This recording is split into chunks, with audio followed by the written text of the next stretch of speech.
당장 나가거라. 내 폐물에 손을 댄 도둑을 며느리라 부를 성시푸냐? 한겨울 깊은 밤, 멍이 시퍼렇게 든 며느리가 맨발로 대문 밖에 내쳐졌습니다. 폐물을 훔쳤다는 누명을 썼지만 며느리는 억울하다 소리치기는커녕 도리어 입가에 서늘한 미소를 지었지요. 순순히 당하고만 있을 사람이 아니었습니다. 그 손 안에 시어머니를 무너뜨릴 무언가를 쥔 채 말입니다. 보다 못한 이웃집 노파가 며느리를 제광으로 데려간 지 1회째 되던 날, 관아 마당에 나타난 며느리 앞에서 도도하던 시어머니의 얼굴이 새파랗게 질리고 말았습니다. 오늘도 귀한 발걸음 해주셔서 감사합니다. 다정한 응원의 댓글 한마디 남겨주세요. 그럼 지금부터 시작합니다. 옛날 옛적 낙동강 줄기가 휘돌아 나가는 어느 산골 마을에 종래 할멈이라는 늙은 과부가 살았습니다. 등이 굽고 머리는 세었지만 눈빛만은 형형해서 마을 사람들도 함부로 대하지 못했지요. 할멈의 집은 마을 끝 무너져 가는 흙담 안에 방 한 칸과 광 한 칸이 전부였습니다. 그 광에는 마른 약초 다발이 천장에 줄줄이 매달려 있었고 한쪽 구석에는 사람 하나 겨우 누울 자리가 있었습니다. 그 밤의 일은 이러했지요. 황시댁 대문이 쾅 닫히고 한 여인이 눈 쌓인 길바닥에 나뒹굴었을 때였습니다. 마침 물을 기르러 나왔던 종래 할멈이 그 광경을 보았습니다. 할멈은 한참을 그 자리에 붙박인 듯 서 있었지요. 모진 광경에 놀라서가 아니라 오래전 제 모습이 그 위에 겹쳐 보였기 때문이었습니다. 쯧, 할멈은 물동이를 내려놓고 절뚝거리며 다가갔습니다. 여인은 일어나지 못하고 있었지요. 일어날 수 있겠느냐? 여인은 대답 대신 고개만 저었습니다. 입술이 새파랗게 얼어 있었지요. 그럼 내 등에 기대기라도 해라. 이 눈밭에 두면 얼어 죽는다. 할멈은 굽은 등으로 여인을 떠매다시피 끌고 제 집으로 향했습니다. 도둑으로 몰린 며느리를 받아줄 집은 그 마을 어디에도 없었습니다. 그런 여인을 제 집에 들이는 건 그 집까지 욕을 뒤집어 쓰는 일이었으니까요. 그걸 다 알면서도 할멈은 여인을 제 광으로 들였습니다. 누구도 묻지 않은 그 까닭을 할멈은 스스로에게조차 설명하지 않았지요. 그렇게 끌려 들어온 그 밤, 광 한 구석에 그 여인이 웅크려 누워 있었습니다. 22 한보름이었지요. 바로 옆집 황씨댁의 며느리였습니다. 보름은 떨고 있었습니다. 추워서가 아니었지요. 팔뚝과 뺨에 시퍼렇게 든 멍이 욱신거렸고 맨발은 흙투성이었습니다. 그런데도 보름의 두 손은 가만히 제 아랫배를 감싸고 있었습니다. 마치 그 안에 무엇이라도 지키려는 듯이 말이지요. 종래 할멈이 등잔을 들고 광으로 들어섰습니다. 죽은 사람처럼 누워만 있을 게냐 일어나. 이거라도 좀 마시거라. 할멈이 내민 것은 김이 모락모락 나는 보리죽 한 그릇이었습니다. 보름은 천천히 몸을 일으켰지요. 그릇을 받아든 손이 가늘게 떨렸습니다. 할머님은 어찌 저를 거두셨습니까? 온 마을이 저를 도둑이라 합니다. 도둑인지 아닌지는 내가 정한다. 마을이 정하는 게 아니라. 할멈은 무뚝뚝하게 내뱉고는 보름 곁에 털썩 주저앉았습니다. 그러고는 한참을 말없이 보름의 얼굴을 들여다보았지요. 내가 매를 맞을 때 내가 담 너머로 다 보았다. 사람이 사람을 그리 패는 건 처음 보았어 한데 너는 한마디도 안 하더구나. 억울하면 억울하다 소리라도 지를 것이지. 보름은 보리죽을 한술 떠 입에 가져갔습니다. 그러나 삼키지 못하고 그릇만 내려다보았지요. 소리친다고 믿어줄 사람이 그 집에 하나라도 있었겠습니까? 그 말에 할멈의 눈빛이 잠시 흔들렸습니다. 마치 오래전 어딘가에서 똑같은 말을 들어본 사람처럼 말이지요. 그래 없지. 그런 집에선 입을 여는 게 도리어 화를 부른다. 할멈은 그렇게 말하고 등잔불을 가만히 바라보았습니다.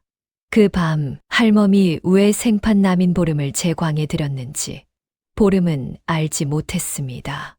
다만 할멈의 구분 등에 무언가 깊은 사연이 얹혀 있다는 것만은 어렴풋이 느꼈지요.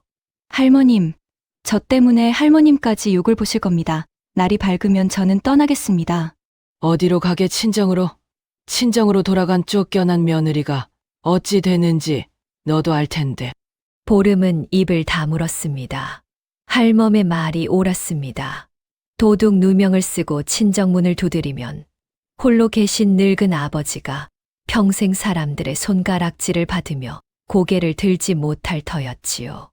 갈 곳이 없어서가 아니었습니다. 떳떳해지기 전에는 차마 돌아갈 수 없었던 것입니다. 그러니 당분간은 여기 있거라. 내 늙은 몸 하나 건사하기도 벅찬 집이다만 사람 하나 더 누울 자리는 있다. 할멈은 자리에서 일어나 천장에 매달린 약초 다발을 손으로 슬쩍 건드렸습니다. 마른 잎들이 부스럭거리며 향을 풀어놓았지요. 이건 내가 해소가 도져 사다 둔 것인데 어찌 다려야 할지를 몰라 그냥 매달아만 두었다. 늙으면 약도 제 손으로 못 짓는 법이지. 그 순간이었습니다. 쭉 그릇을 들고 있던 보름의 눈이 약초 다발로 향했습니다. 멍든 얼굴에 처음으로 다른 빛이 스쳤지요. 보름은 그 약초가 무엇인지, 어떻게 다려야 하는지 한눈에 알아보았던 것입니다. 그러나 보름은 아무 말도 하지 않았습니다. 그저 다발을 한 번 더 바라보고는 조용히 눈을 내리깔았을 뿐이지요. 할멈은 그 눈빛을 놓치지 않았습니다. 너 약초를 아느냐? 조금 압니다. 보름은 그렇게만 답했습니다. 더는 말하지 않았지요. 할멈도 더 캐묻지 않았습니다. 다만 광을 나서며 혼자 중얼거렸습니다.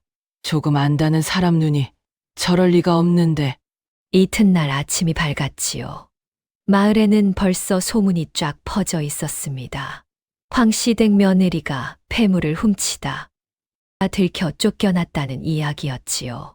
우물가에 모인 안악들의 입방아는 매서웠습니다.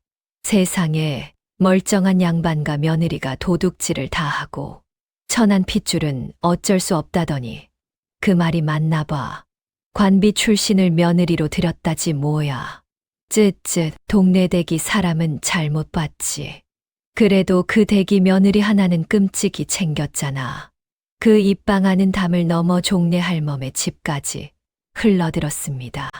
광 안에서 보름은 그 소리를 다 듣고 있었지요. 그러나 보름은 변명하러 뛰쳐나가지 않았습니다. 그저 천장의 약초 다발을 가만히 올려다보았을 뿐입니다. 할멈이 광으로 들어와 그런 보름을 보고는 답답하다는 듯 혀를 찼습니다. 저 소리가 들리지 않느냐? 내 이름이 진흙탕에 처박히고 있다 한데 너는 어찌 그리 태평하게 누워만 있어? 보름은 천천히 고개를 돌려 할멈을 보았습니다. 할머님, 지금 제가 뛰쳐나가 아니라고 소리치면 무엇이 달라집니까? 적어도 내가 억울하다는 건 알릴 것 아니냐? 믿지 않을 겁니다. 도리어 도둑이 발악한다고 더 손가락질하겠지요. 한번 진흙이 묻은 이름은 말로 씻어지지 않습니다. 할멈은 보름을 가만히 들여다보았지요. 22 어린 것의 입에서 나올 말이 아니었습니다. 무언가를 단단히 겪어본 사람만이 할 수 있는 말이었습니다. 그럼 너는 그냥 이대로 도둑으로 남겠다는 게냐? 아닙니다. 보름의 목소리는 낮았지만 흔들림이 없었지요. 때를 기다릴 뿐입니다. 그 말에 할멈은 한동안 보름을 바라보았습니다. 그러고는 천천히 마치 오래 묵혀둔 말을 꺼내듯 입을 열었습니다. 내가 내 나이쯤에 꼭 너 같은 일을 겪었다. 그때는 나도 억울하다 목이 터져라 소리쳤지. 그래서 어찌 됐는지 아느냐? 결국 더 모진 매를 맞고 더 빨리 쫓겨났다. 광 안에 잠시 침묵이 흘렀지요.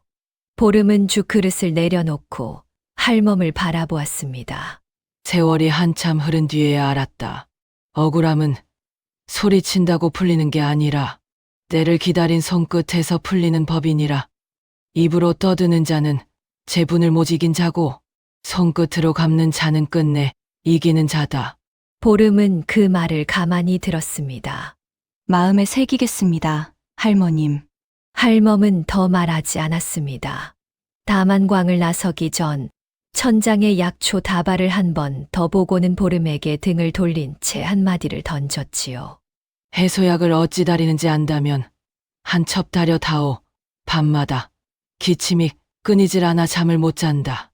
보름은 대답하지 않았습니다. 그러나 할멈이 나간 뒤 보름은 천천히 몸을 일으켰습니다. 멍든 팔을 짚고 일어나 천장의 약초 다발 앞에 섰지요. 그리고 마른 잎들을 손끝으로 하나하나 가려내기 시작했습니다. 어느 잎은 덜어내고 어느 잎은 더하고 어느 잎은 줄기를 꺾어 냄새를 맡았습니다. 그 손놀림은 더없이 익숙하고 정확했지요. 처음 약초를 만지는 사람의 손이 결코 아니었습니다. 그날 밤 종래 할멈은 오랜만에 기침 없이 깊은 잠을 잤습니다. 머리맡에는 보름이 다려 둔 약한 사발이 놓여 있었지요. 할멈은 그 사발을 한참 들여다보다가 혼잣말처럼 중얼거렸습니다. 조금 안다는 손이 아니야. 저건 약을 업으로 삼던 손이다. 새벽녘 광의 문이 조심스레 열렸습니다. 들어선 이는 뜻밖에도 황우진이었지요. 보름의 남편이자 동네댁의 외아들이었습니다. 본디 몸이 약해 안색이 늘 창백한 사람이었습니다. 우진은 보름 앞에 어색하게 멈춰섰지요. 차마 눈을 마주치지 못하고 제 발끝만 내려다보았습니다. 몸은 좀 어떻소? 보름은 그를 올려다보았습니다. 원망도 반가움도 없는 담담한 눈이었지요. 서방님이 여기 오신 걸 어머님이 아시면 또 일이 커집니다. 어서 돌아가십시오. 내가 어머니를 말렸어야 했는데. 한데 나는 그러질 못했소. 우진은 말끝을 흐렸습니다. 그는 어머니 앞에서 한 번도 제 뜻을 세워본 적이 없는 사람이었습니다. 아내가 매를 맞고 쫓겨나던 그 밤에도 우진은 방 안에서 이불깃만 움켜쥐고 있었을 뿐이지요. 서방님은 어머님께 효를 다하시면 됩니다. 제 걱정은 마십시오. 그 말이 도리어 더 아프오. 우진은 품에서 무언가를 꺼내 보름 곁에 가만히 내려놓았습니다. 식어 굳은 주먹밥 2덩이였습니다. 그가 할 수 있는 건 그것이 전부였지요. 누가 볼까 두려워. 이만 가 보겠소. 미안하오 정말이지 미안하오. 우진은 도망치듯 광을 빠져나갔습니다.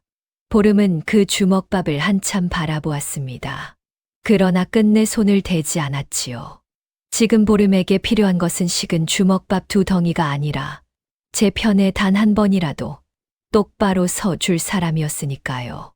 광 너머 보름은 잠들지 못한 채 다시 제 아랫배를 가만히 감쌌습니다. 그 안에는 아무도 모르는 것이 자라고 있었습니다. 그리고 보름의 머릿속에는 며칠 전 그 집에서 제가 마셨던 한 사발의 보약이 자꾸만 되살아나고 있었지요. 그 보약을 떠올릴 때마다 보름의 손끝은 저도 모르게 차게 식어갔습니다. 이쯤에서 보름이 어쩌다 그 집 며느리가 되었는지를 짚고 넘어가야겠습니다. 이야기는 2해 전으로 거슬러 올라갑니다. 본디 황씨댁은 이 고을에서 행색계나 하던 양반 집안이었습니다. 그러나 우진의 아비가 일찍 세상을 뜨고 동네 댁이 살림을 떠맡으면서부터 가세가 기울기 시작했지요. 논밭이 한마지기씩 남의 손으로 넘어갔고 곳간은 해마다 비어갔습니다. 그런데다 외아들 우진은 어릴 적부터 몸이 약해 자리보전하기 일쑤였습니다. 병약한 데다 가세까지 기운집에 딸을 줄 양반가는 없었지요. 동네 댁이 사방으로 매파를 놓아도 돌아오는 답은 한결같았습니다. 그 댁 도련님이 병치레가 잦다면서요. 게다가 살림도 예전 같지 않다 하고 우리 딸을 어찌 그런 집에 보내겠소.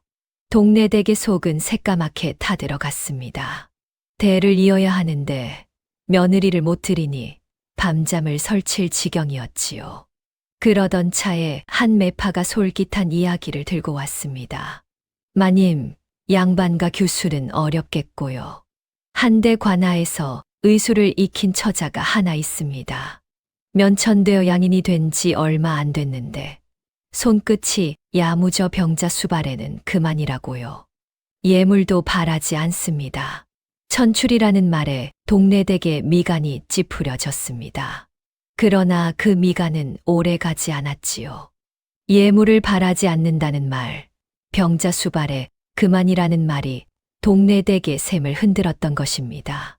천한 핏줄이라 한데 우리 형편에 찬밥 더운 밥 가릴 처지는 아니지. 동네댁은 그렇게 보름을 며느리로 들였습니다. 마음에 들어서가 아니었습니다.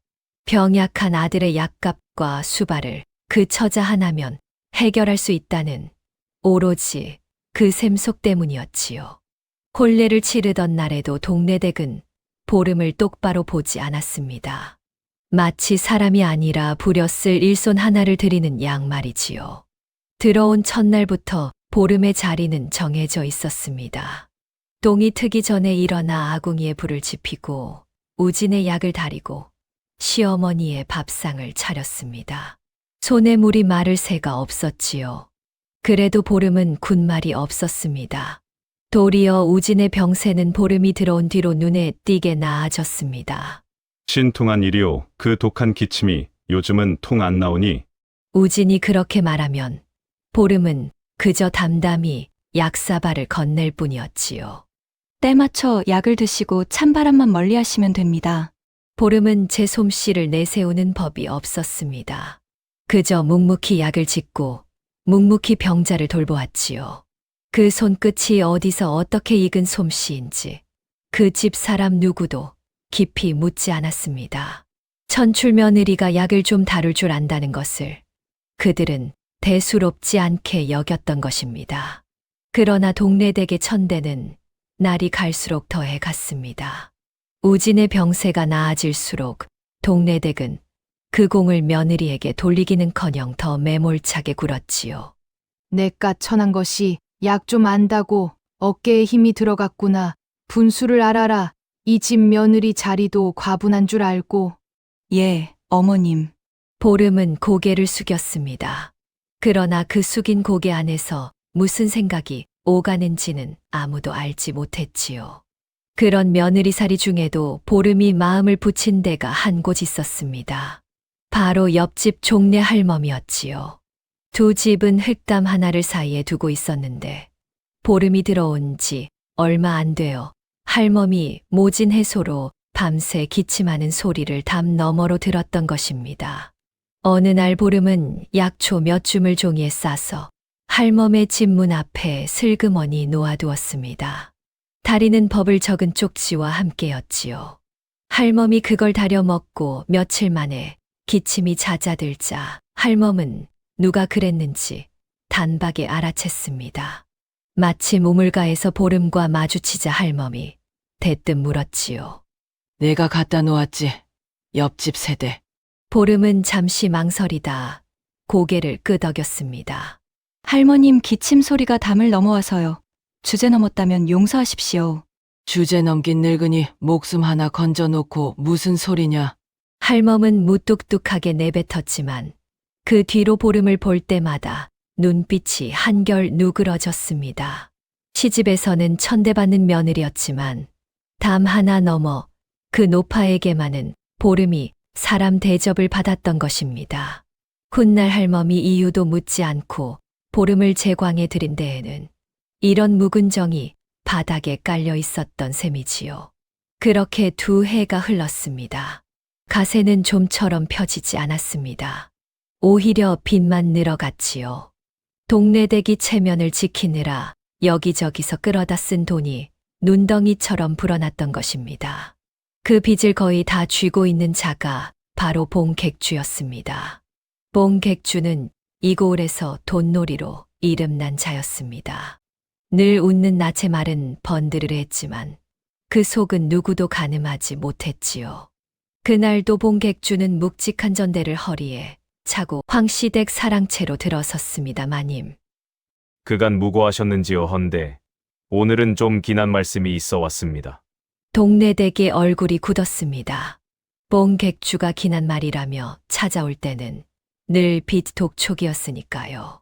또 빚 이야기라면 그만두시게 이번 가을 추수까지는 기다려 달라 하지 않았는가? 아이고, 마님 소인이 어찌 그 야박한 소리를 하러 왔겠습니까? 도리어 그 빚을 단번에 덮을 길을 알려드리러 왔지요. 뽕객주는 능청스럽게 웃으며 동네댁 앞에 바짝 다가 앉았습니다. 동네댁의 눈빛이 흔들렸지요. 그 빚을 덮을 길이라니 그게 무슨 말인가? 건넌마을의 추부자라고 요 근래 무쩍 일어선 집이 있습니다. 곳간이 터져 나가는데 딱 하나 아쉬운 게 양반 지체라지요. 돈은 산더미인데 양반 사돈이 없어 하니라 합니다. 뽕객주는 목소리를 한층 낮추었습니다. 그 댁에 시집 보낼 따님이 하나 있는데 마침 마님 댁 도련님과 연이 닿으면 어떨까 싶어서요. 추부자가 따님을 이 댁에 드리는 대신 마님 댁 빚을 통째로 떠안겠다 합니다. 양반 사돈을 얻는 값으로 말이지요. 동네댁의 입이 절로 벌어졌습니다. 빚을 통째로 덮고 부잣집 재물까지 끌어들인다는 말이었지요. 기울어만 가던 가문을 단번에 일으킬 수 있는 길이 눈앞에 펼쳐진 셈이었습니다. 그게 정말인가? 추 부자가 그리 말했단 말이지. 그렇습지요 한데 마님. 뽕객주의 웃음기가 잠깐 거쳤습니다. 추부자가 못 박은 게 하나 있습니다. 제 딸을 첩으로는 절대 안 보낸다고요. 돈 많은 집 딸이 양반과 첩으로 들어가는 건 지체를 사는 게 아니라 도리어 깎이는 일이라면서요. 반드시 정실로 본부인 자리로 들여야 한다 합니다. 그 말에 동네댁의 표정이 묘하게 굳어갔지요. 뽕객주는 그 얼굴을 살피며 천천히 쐐기를 박았습니다. 한데 마님 댁엔 이미 정실 자리에 며느리가 앉아 있지 않습니까? 대다가 듣자 하니 그 며느리가 요즘 몸이 무거워졌다는 소문도 있고요. 정실 자리가 비어야 이혼사가 되는데 거참 일이 묘하게 됐습니다 그려. 뽕객주는 말끝을 흐리며 다시 능글맞게 웃었습니다. 동네댁은 아무 말도 하지 못했지요. 그러나 그 침묵 속에서 동네댁의 머릿속이 어떻게 돌아가고 있었는지는 곧 드러나게 됩니다. 뽕객주는 자리에서 일어서다 말고 문득 생각났다는 듯 한마디를 더 보탰습니다. 마님, 노파심에 한 말씀만 더 올리지요. 세상 일이란 게 참 묘해서요. 며느리가 제 발로 친정에 돌아가는 수도 있고 자식 복이 없어 절로 자리가 비는 수도 있더이다. 어느 쪽이든 가을 추수 전에 정실 자리만 비면 추부자는 두말 없이 그 빚을 떠안을 갭니다. 동네댁은 뽕객주를 빤히 쳐다보았습니다. 그 말 속에 숨은 뜻을 동네댁이 모를 리 없었지요. 말이 묘하군. 대체 무슨 뜻으로 하는 소린가? 뜻이랄 게 있겠습니까? 그저 마님 댁 복이 어서 트이기를 바라는 마음이지요. 소인은 이만 물러갑니다. 뽕객주는 끝내 제 속을 다 내보이지 않은 채 능청스러운 웃음만 남기고 사랑채를 나섰습니다. 그러나 그 마지막 한마디는 동네댁의 가슴에 묵직한 돌처럼 내려앉았지요. 뽕객주가 돌아간 뒤 동네댁은 한참을 사랑채 홀로 앉아 있었습니다. 마당 건너편에서는 보름이 우진의 저녁 약을 다리고 있었지요. 보글보글 끓는 약탕관에서 약 냄새가 은은히 풍겨왔습니다. 동네댁은 그 며느리의 뒷모습을 오래도록 바라보았습니다. 그 눈빛에는 이제껏 보름을 향하던 멸시와는 다른 서늘한 무언가가 어려 있었지요. 며칠 전 동네댁은 보름이 부엌 뒤에서 헛구역질하는 것을 우연히 보았습니다. 입덧이었지요. 며느리가 아이를 뱄다는 것을 동네댁은 누구보다 먼저 알아챘습니다.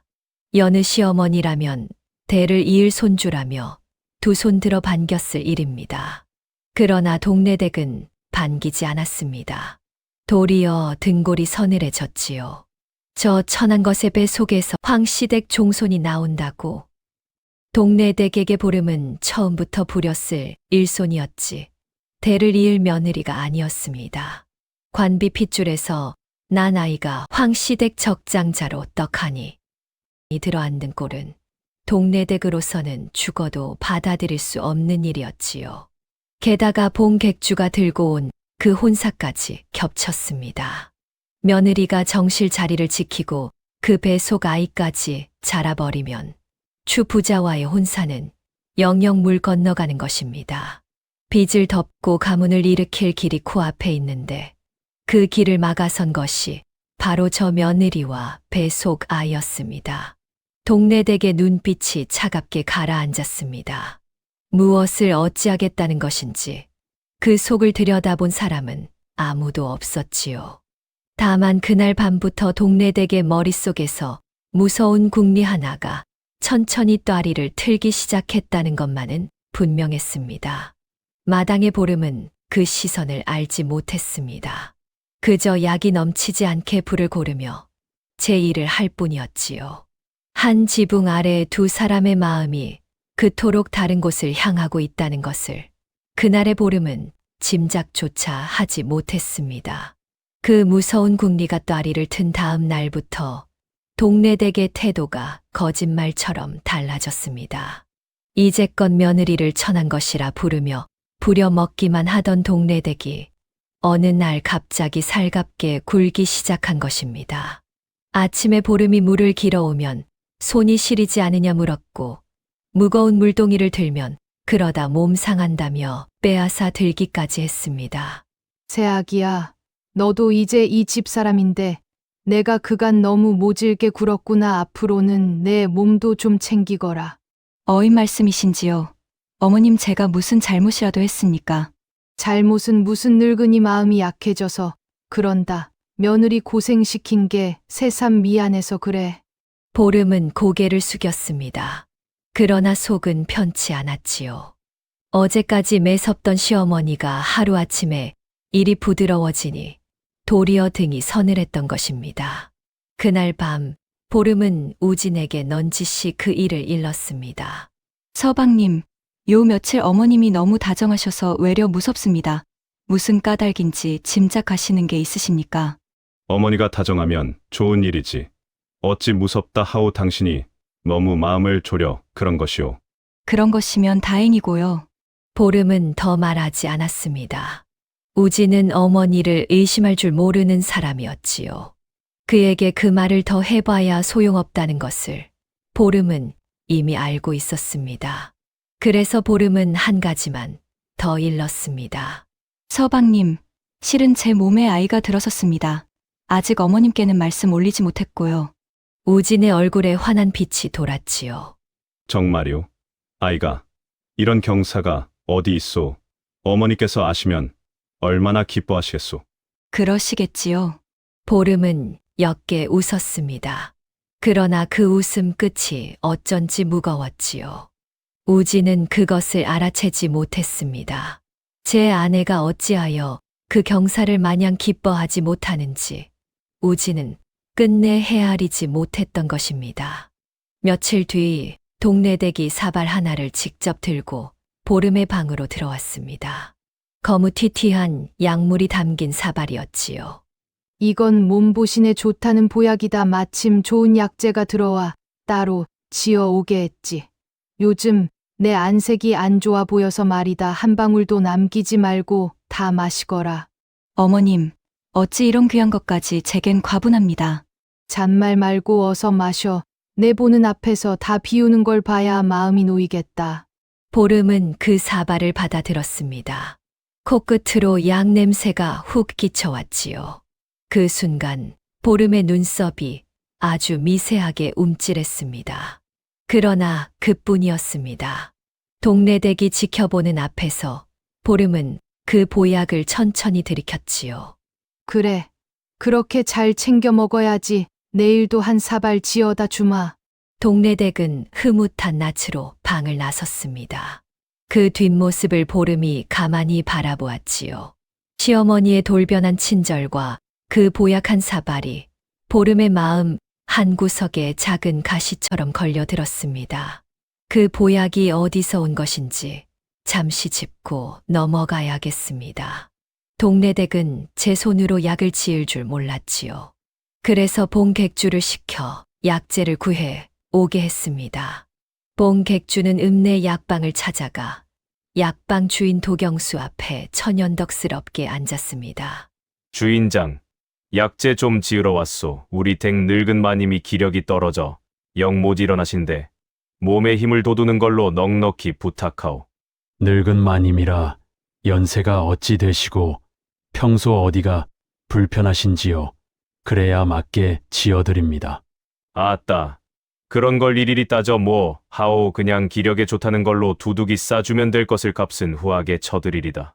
도경수는 잠시 미심쩍은 낯을 했지요.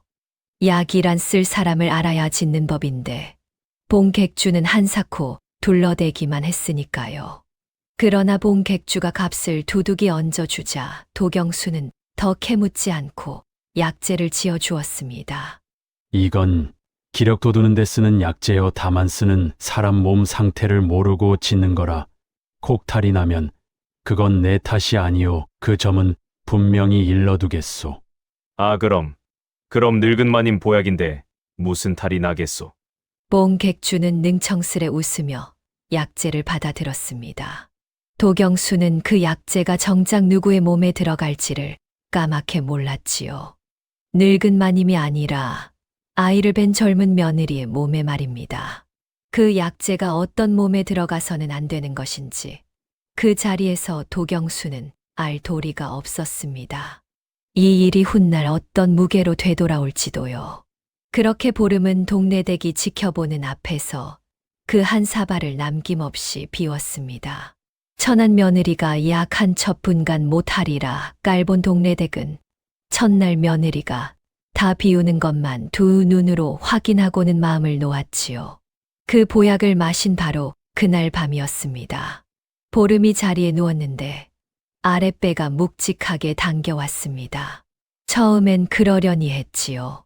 그런데 시간이 갈수록 통증이 짙어졌습니다. 식은땀이 등을 적셨고 머리가 핑 돌았습니다. 보름은 어둠 속에서 두 손으로 아랫배를 감쌌지요. 그 손끝이 차갑게 굳어갔습니다. 보름은 천천히 일어나 등잔에 불을 댕겼습니다. 그러고는 낮에 마신 보약 사발을 끌어다 바닥에 남은 찌꺼기를 손끝으로 찌꺼 코에 가져갔지요. 한 번, 두 번, 냄새를 맡는 얼굴이 점점 굳어갔습니다. 그 찌꺼기를 혀끝에 살짝 대보고는 보름의 얼굴이 하얗게 질렸습니다. 보름은 알아챘던 것입니다. 그 보약 속에 결코 들어가서는 안 될 것이 섞여 있었다는 사실을 말이지요. 어떤 몸에는 약이 되지만 지금 제 몸 같은 상태에서는 정반대로 작용하는 것이었습니다. 그것을 보름의 손끝은 단번에 짚어냈지요. 그러나 보름은 소리치지 않았습니다. 뛰쳐나가 시어머니를 붙잡고 따지지도 않았습니다. 보름은 그 자리에 가만히 앉아 한참을 어둠 속에서 숨을 골랐지요. 그러고는 무언가를 결심한 듯 천천히 움직이기 시작했습니다. 먼저 보름은 그 보약 찌꺼기를 깨끗한 무명천에 조심스레 쌓아두었습니다. 한 톨도 흘리지 않으려는 듯 더없이 신중한 손길이었지요. 그것을 옷고름 안쪽 깊숙이 숨긴 뒤 보름은 부엌으로 내려갔습니다. 어둠 속에서 마른 약초 몇 가지를 손끝의 감각만으로 골라내 조용히 다리기 시작했지요. 새벽까지 보름은 제 몸을 다스렸습니다. 그 약초가 무엇이고 어찌 써야 하는지를 보름은 누구보다 잘 알았으니까요. 동이 트기 전 아랫배의 통증이 차츰 가라앉았습니다. 그 안에 작은 생명은 아슬아슬하게 지켜졌습니다. 날이 밝자 동네댁이 또 보약 사발을 들고 왔지요. 오늘 것도 어서 마시거라. 빠짐없이 챙겨 먹어야 효험을 본다. 예, 어머님 염려 덕에 몸이 한결 가뿐합니다. 동네댁은 첫날과 달리 이번에는 사발만 건네고는 곧장 돌아섰습니다. 며느리가 군말 없이 받아드는 것을 보고 마음을 놓은 것이지요. 더는 곁에 서서 다 비우는 것을 지켜보지 않았습니다. 보름은 그 틈을 타 사발을 입에 대는 신용만 하고는 동네댁이 방을 나서기 무섭게 그 약을 마당 한 구석 흙에 남몰래 부어버렸습니다. 흙이 약물을 빨아들이는 것을 보름은 말없이 내려다보았지요. 그날부터 보름은 겉으로는 시어머니의 보약을 마시는 척하면서 뒤로는 제 손으로 지은 약초로 몸을 지켜냈습니다. 그 무렵 담 너머 종래 할멈이 보름의 변화를 먼저 눈치챘습니다.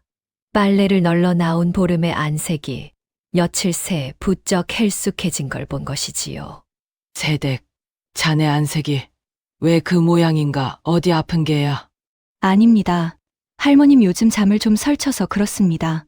잠을 설쳐 멀쩡하던 사람이 갑자기 시집살이가 고되면 고되다 말이라도 하지. 그러나 보름은 옅게 웃으며 고개를 저었습니다. 고될 게 무에 있겠습니까? 도리어 요즘은 어머님이 부쩍 살뜰히 챙겨주십니다. 그 말에 종래 할멈의 눈이 가늘어졌습니다. 동네댁이 어떤 사람인지 할멈은 누구보다 잘 알았으니까요. 그 동네 댁이 자네를 살뜰히 챙긴다고. 얘 몸보신하라고 보약까지 손수지어다 주시고요. 할멈은 한동안 말이 없었습니다. 그 무뚝뚝한 얼굴에 알 수 없는 그늘이 스쳤지요. 평생 모질기만 하던 사람이 까닭없이 다정해질 때 그 속에 무엇이 들었는지를 할멈은 제 뼈아픈 세월로 익히 알고 있었던 것입니다. 세댁 누가 까닭 없이 잘해주거든. 고마워하기 전에 한 번 더 살피게 늙으니 말 허투루 듣지 말고. 보름은 그 말을 가만히 들었습니다. 그러고는 조용히 고개를 끄덕였지요. 더는 말이 오가지 않았지만 담 하나를 사이에 둔 그 짧은 대화 속에서 두 여인은 무언가를 서로 알아챘던 것입니다. 이렇듯 보름이 뒤로 제 몸을 지켜 내는 동안 동네 댁은 며느리가 제 약을 꼬박꼬박 비우는 줄로만 알았지요. 도리어 며느리의 안색이 도로 살아나는 것을 보고 의아해했습니다. 거참 이상하구나. 분명 약을 다 먹였는데 어찌 저리 멀쩡한고. 동네 댁은 고개를 갸웃거렸습니다. 제 계략이 어디서 어긋나는지 짐작조차 못했지요. 며느리가 천출이라 약 한 첩분간 못하리라 깔보았던 그 마음이 도리어 제 발목을 잡고 있다는 것을 동네 댁은 몰랐던 것입니다. 마주 앉은 밥상에서 보름은 평소와 다름없이 시어머니의 수저에 반찬을 올려드렸습니다. 겉으로는 아무 일도 없는 듯 담담했지요. 그러나 그 담담한 얼굴 아래에서 보름이 무엇을 보고 무엇을 다짐했는지는 동네 댁도 우진도 알지 못했습니다. 다만 보름의 옷고름 안쪽에는 무명천에 곱게 쌓인 작은 증거 하나가 조용히 자리 잡고 있었지요. 한 지붕 아래 한 사람은 며느리를 지우려 약을 들이밀고 한 사람은 그 약의 정체를 알면서도 때를 기다리고 있었습니다. 두 여인의 소리 없는 싸움은 그렇게 이미 시작되고 있었던 것입니다. 보름이 멀쩡한 것을 본 동네 댁은 속이 바짝 타들어갔습니다. 분명 사람을 시켜 약재를 구해다 먹였는데 며느리의 배는 꺼지기는커녕 안색마저 도로 살아났으니 말이지요. 동네 댁은 며칠을 두고 며느리를 살폈습니다. 그러나 아무리 봐도 보름은 멀쩡했습니다. 답답해진 동네 댁은 봉객주를 다시 불러들였지요. 자네가 구해다 준 그 약재 말일세 분명 효험이 있다 하지 않았는가 한데 어찌 며느리가 저리 멀쩡한가. 거참 이상한 일이군요. 그 약재면 어지간한 몸은 견디기 힘들 텐데요. 꼭 며느리가 약을 안 마신 건 아니고요? 내 눈앞에서 다 비우는 걸 확인했네. 한 방울도 안 남기고. 봉객주는 턱을 쓸며 잠시 생각에 잠겼습니다. 그러고는 슬그머니 다른 말을 꺼냈지요. 마님, 약이라는 게 사람마다 받는 게 다르다 합디다 한데 마님, 언제까지 약에만 매달리시렵니까? 더디고 미덥자는 길 아닙니까? 그럼 어쩌란 말인가. 세상에 며느리를 내치는 길이 어디 한둘입니까? 자식 못 낳는다고 내치는 길도 있지만 손버릇이 나쁘다고 내치는 길도 있지요. 도둑질만큼 떳떳한 구실이 또 어디 있겠습니까? 양반가에서 도둑 며느리를 내치는 거야 누가 뭐라 하겠습니까? 그 말에 동네 댁의 눈이 번쩍였습니다. 도둑, 그렇습니다. 자식 문제로 시간을 끌 게 아니라 손버릇을 핑계 삼으면 단번에 내칠 수 있었던 것입니다. 그 누명만 씌우면 며느리는 칠거지약을 범한 죄인이 되어 누구도 토를 달지 못하게 쫓겨날 터였지요. 과연 그렇군. 도둑이라면 말이 다르지. 뽕객주는 동네댁의 얼굴에 떠오른 그 표정을 보고 속으로 웃었습니다. 제가 던진 미끼를 동네댁이 덥석 문 것이지요. 두 사람의 머릿속에서 보름을 내칠 두 번째 계략이 그렇게 짜이기 시작했습니다. 한편 보름은 보름대로 깊은 고민에 빠져 있었습니다. 시어머니가 제 아이를 노리고 약을 썼다는 것을 알고 난 뒤로 보름의 밤은 길고 어두웠지요. 어찌해야 할지 길이 보이지 않았던 것입니다. 보름은 담 너머 종래 할멈을 찾았습니다. 할머님, 만약에 말입니다. 한 집안에서 며느리를 끔찍이 미워하는 시어머니가 있다면 그 며느리는 어찌해야 합니까? 종래 할멈은 호미질을 멈추고 보름을 보았습니다. 갑자기 그건 왜 묻나? 그냥 예시하기 삼아 여쭙는 겁니다. 할멈은 보름의 눈을 가만히 들여다보았지요.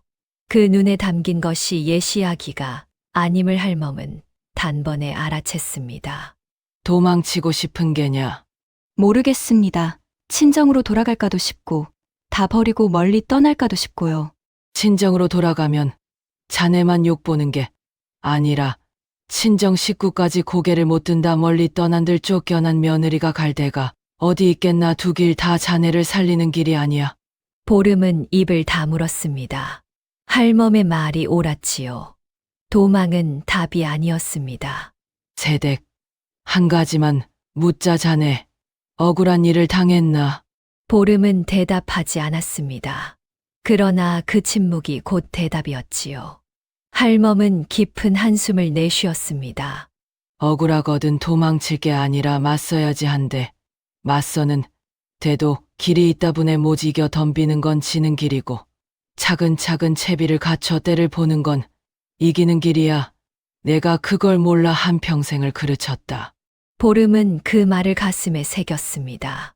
도망치지 않겠다. 맞서겠다. 다만 분에 못 이겨 함부로 덤비지는 않겠다. 보름의 마음 속에서 무언가가 천천히 단단해져 갔습니다.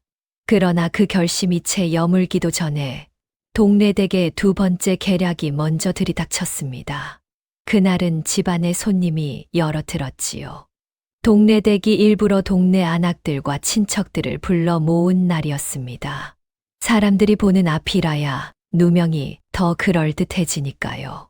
차를 내가던 보름을 동네댁이 갑자기 큰 소리로 불러 세웠습니다. 예, 새아기야, 너 개 섞어라. 내 폐물함에서 은비녀와 옥반지가 사라졌다. 이 집에 드나드는 사람이라곤 너뿐인데 이게 어찌 된 일이냐? 보름의 낯빛이 변했습니다. 그러나 보름은 침착하게 답했지요. 어머님, 저는 그 폐물함에 손을 댄 적이 없습니다. 무슨 오해가 있으신 듯합니다. 오해? 그럼 폐물이 발이 달려 걸어 나갔단 말이냐? 내 방을 뒤져보면 알 일이지. 동네댁은 사람들을 이끌고 보름의 방으로 들이닥쳤습니다. 그러고는 보름의 반지꼬리 밑을 뒤졌지요. 그 안에서 은비녀와 옥반지가 보란듯이 나왔습니다. 바로 동네댁이 미리 숨겨 둔 것이었습니다. 사람들이 웅성거렸지요. 보아라. 도둑이 따로 없구나. 천한 핏줄은 어쩔 수 없다더니 그 말이 빈말이 아니었어. 어머님, 저는 결단코 이 폐물을 훔치지 않았습니다. 누군가 제 방에 일부러 둔 것입니다. 뭐라? 이제 와 발뺌까지 하느냐? 손에 잡힌 증거를 두고도 그런 소리가 나와. 보름은 입술을 깨물었습니다. 그 자리에서 보름은 모든 것을 토해낼 수도 있었습니다. 시어머니가 제 아이를 지우려 독을 썼다고, 그 증거가 제게 있다고 말이지요. 그러나 보름은 그러지 않았습니다. 지금 그 말을 꺼내봐야 도둑이 발악한다는 소리만 들을 게 뻔했으니까요. 손에 든 패가 단 하나뿐일 때는 그 패를 함부로 보여서는 안 되는 법입니다. 보름은 어금니를 물고 침묵을 지켰습니다. 그 침묵을 동네댁은 죄를 인정하는 것으로 몰아갔습니다. 할 말이 없으니 입을 다무는 게지 여봐라. 이런 도둑을 한시도 집에 둘 수 없다. 당장 내쳐라. 방 안에 있던 우진이 그제야 떨리는 목소리로 입을 열었지요. 어머니, 그래도 한 번만 더 알아보고. 넌 가만 있어. 도둑년을 감싸고 도는 게 자식이 할 짓이냐. 우진은 그 한마디에 다시 입을 다물었습니다. 어머니의 서슬에 눌려 제 아내가 끌려나가는 것을 그저 바라볼 뿐이었지요. 보름은 그런 남편을 한번 돌아보았습니다. 원망의 눈빛은 아니었습니다. 다만 더는 기대지 않겠다는 차분히 가라앉은 눈빛이었지요. 동네 대계명에 따라 종들이 보름을 마당으로 끌어냈습니다. 매질이 이어졌지요. 보름은 몸을 잔뜩 웅크려 매를 두 팔과 등으로 받아냈습니다. 매가 쏟아지는 와중에도 한 손만은 끝내 제 아랫배를 감싸 뱃속 아이에게만은 매가 닿지 않도록 막았지요. 그 모진 매를 맞으면서도 보름이 끝까지 변명 한마디 하지 않은 것은 결코 할 말이 없어서가 아니었습니다. 지금은 입이 아니라 때를 기다려야 할 순간임을 보름은 이를 악물고 견디고 있었던 것입니다. 그리하여 한겨울 깊은 밤, 보름은 폐물도둑이라는 누명을 쓴 채 맨발로 대문 밖에 내쳐졌습니다. 바로 이 이야기가 처음 시작된 그 밤이었지요. 눈밭에 쓰러진 보름을 종래 할멈이 거두어 제 광에 들인 것도 바로 그 밤의 일이었습니다. 그 광 안에서 멍든 몸을 누인 보름은 뜬 눈으로 밤을 지새웠습니다. 보름은 어둠 속에서 제 아랫배를 가만히 짚어보았지요. 매를 두 팔과 등으로 받아낸 덕에 다행히 뱃속 아이는 무사했습니다. 의녀의 딸인 보름은 제 몸이 어떤 상태인지를 누구보다 잘 알았고 마음을 가라앉혀 숨을 고르며 몸을 추슬렀습니다. 분하고 억울했지만 보름은 울지 않았지요. 대신 옷고름 안쪽에 숨겨 둔 무명천을 꺼내 가만히 손에 쥐었습니다. 그 안에는 시어머니가 먹인 보약의 찌꺼기가 곱게 쌓여 있었습니다. 보름은 그것을 오래도록 쥐고 있다가 마침내 마음을 정했지요. 친정으로 기어들어 가지 않겠다. 멀리 도망쳐 숨지도 않겠다. 이 누명을 쓴 제 도둑으로 남지도 않겠다. 보름은 이 자리에서 제 손으로 진실을 밝혀내기로 한 것입니다. 시어머니가 무슨 짓을 했는지, 누가 그 약을 지었는지, 그 폐물이 어디서 나왔는지를 하나하나 캐내어 끝내 만천하에 드러내기로 말이지요. 그것은 쫓겨난 며느리가 할 수 있는 일이 아니었습니다. 그러나 보름은 결심했습니다. 한 번 마음을 정한 보름의 눈빛에는 매를 맞을 때조차 흔들리지 않던 그 단단함이 다시 어려 있었지요. 이튿날 새벽 종래 할멈이 죽 그릇을 들고 광으로 들어왔습니다. 보름은 밤새 한숨도 자지 못한 얼굴이었지요. 그러나 그 눈빛만은 전날과 달랐습니다. 밤새 한숨도 안 잤구나. 그 몸으로 그러다 정말 큰일 난다. 할머님 어제 하신 말씀 밤새 곱씹었습니다. 무슨 말이냐? 분에 모지겨 덤비는 건 지는 길이고 채비를 갖춰 때를 보는 건 이기는 길이라 하셨지요. 저는 도망치지 않겠습니다. 이 누명을 쓴 채로는 죽어도 물러서지 않겠습니다. 종래 할멈은 죽 그릇을 내려놓고 보름을 빤히 바라보았습니다. 말은 쉽다만 쫓겨난 며느리가 무슨 수로 양반과 안방마님을 상대한단 말이냐? 손에 쥔 것 하나 없이.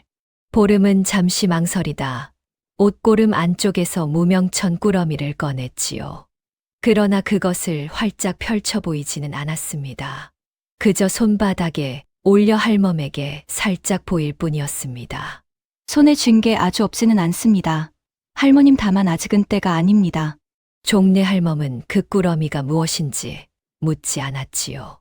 다만 보름의 눈을 한참 들여다보다가 천천히 고개를 끄덕였습니다. 그래, 무엇인지는 묻지 않으마 한데 새댁. 그 길은 외롭고 험할게다 혼자서는 못 간다. 보름이 미처 답하기도 전에 할멈이 말을 이었습니다.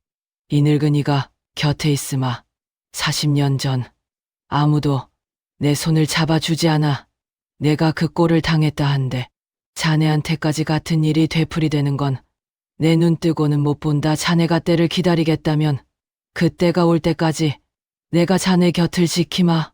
그 말에 보름의 눈가가 처음으로 붉어졌지요. 매를 맞으면서도 흘리지 않던 눈물이 그 한마디 앞에서 핑 돌았던 것입니다. 두 여인은 그렇게 어둑한 광 안에서 말없이 손을 맞잡았습니다. 늙은 과부와 쫓겨난 며느리, 가진 것 없는 두 사람의 외로운 싸움이 그 맞잡은 손에서 비로소 시작되고 있었지요. 광에서의 나날이 시작되었습니다.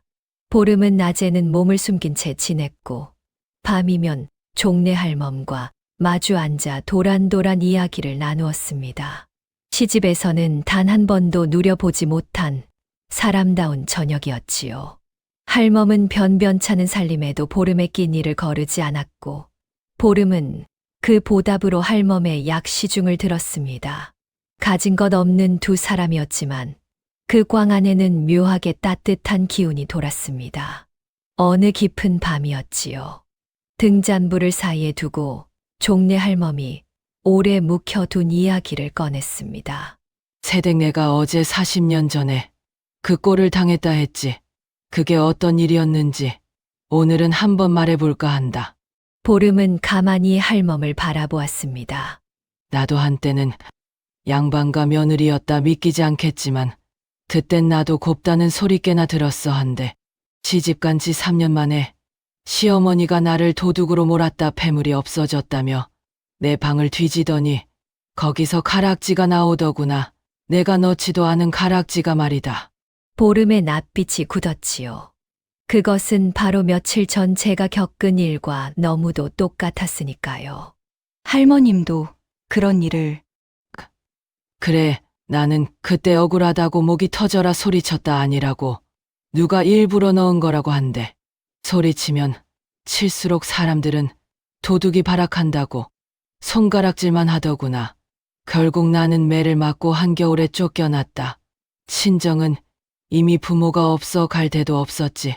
그 추운 날 길바닥에 쓰러진 나를 거들떠보는 사람이 하나도 없었다. 할멈의 목소리가 잠시 잠겼습니다. 그때 내 뱃속에도 아이가 있었다 한데 그 모진 일을 겪고 길바닥을 떠돌다 그 아이를 잃었지. 끝내 지키지 못했어. 광 안에 무거운 침묵이 내려앉았습니다. 보름은 저도 모르게 제 아랫배를 감쌌지요. 할멈은 그 손을 보고는 가만히 고개를 끄덕였습니다. 그래서 자네를 보고 그냥 지나칠 수가 없었다. 문밭에 쓰러진 자네 모습이 꼭 그날의 나 같아서 자네 뱃속 아이만은 나처럼 잃게 두고 싶지 않았어. 보름의 눈에서 마침내 눈물이 흘렀습니다. 매를 맞으면서도 참았던 눈물이었지요. 보름은 할멈의 거친 손을 두 손으로 감싸 쥐었습니다. 할머님, 저도 할머님께 드릴 말씀이 있습니다. 보름은 옷고름 안쪽에서 손바닥만 한 낡은 책 하나를 꺼냈습니다. 달고 다른 표지에 빼곡히 약초 그림과 글씨가 적힌 책이었지요. 제 어머니는 관아에 매인 의녀셨습니다. 평생 병자를 돌보다 천한 신분으로 돌아가셨지요. 이건 어머니가 제게 물려주신 것입니다. 약초의 성질과 쓰는 법을 손수 적어 두신 책이지요. 저는 어려서부터 어머니 곁에서 이 일을 배웠습니다. 할멈은 그 책을 가만히 들여다보았습니다. 그제야 모든 것이 맞아떨어졌지요. 보름의 그 예사롭지 않던 손끝이 약초를 단번에 알아보던 그 눈이 어디서 왔는지를 말입니다. 그랬구나. 약을 업으로 삼던 손이라더니 내가 헛본 게 아니었어. 어머님은, 그러니까 시어머님은 제가 의녀의 딸인 줄 모르십니다. 그저 천안 관비 출신이라고만 아시지요. 약 한 첩분간 못하는 무지렁이로 여기십니다. 종래 할멈의 눈이 번쩍였습니다. 무언가를 깨달은 눈빛이었지요. 그러나 할멈은 더 캐묻지 않았습니다. 다만 그 책을 보름에게 도로 건네며 나직이 말했습니다. 그 모르는 게 언젠가 그 사람 발등을 찍을 게다. 자네는 그 책을 잘 간수하거라. 그렇게 두 여인은 서로의 가장 깊은 곳을 열어보였지요. 한 사람은 잃은 아이의 하늘, 한 사람은 숨겨온 어미의 내력을. 그 밤 이후로 둘은 단순히 거둔 차와 걷어진 차가 아니었습니다. 같은 상처를 가진 한편이 되었던 것입니다. 그런데 며칠 지나지 않아 종래 할멈의 묵은 해소가 갑자기 도졌습니다. 겨울 추위가 매서워진 탓이었지요. 그날 밤 할멈은 기침을 쏟다가 그만 피가 섞인 가래를 토했습니다. 안색이 새파랗게 질려 숨도 제대로 못 쉬었지요. 할머님, 정신 차리십시오, 할머님. 보름은 놀랄 새도 없이 움직였습니다. 어머니의 책을 펼쳐든 채 등잔불 아래에서 약초를 골라내기 시작했지요. 어느 것은 가슴에 열을 내리고 어느 것은 막힌 숨을 틔우는 것이었습니다. 보름의 손이 어둠 속에서 쉴 새 없이 움직였습니다.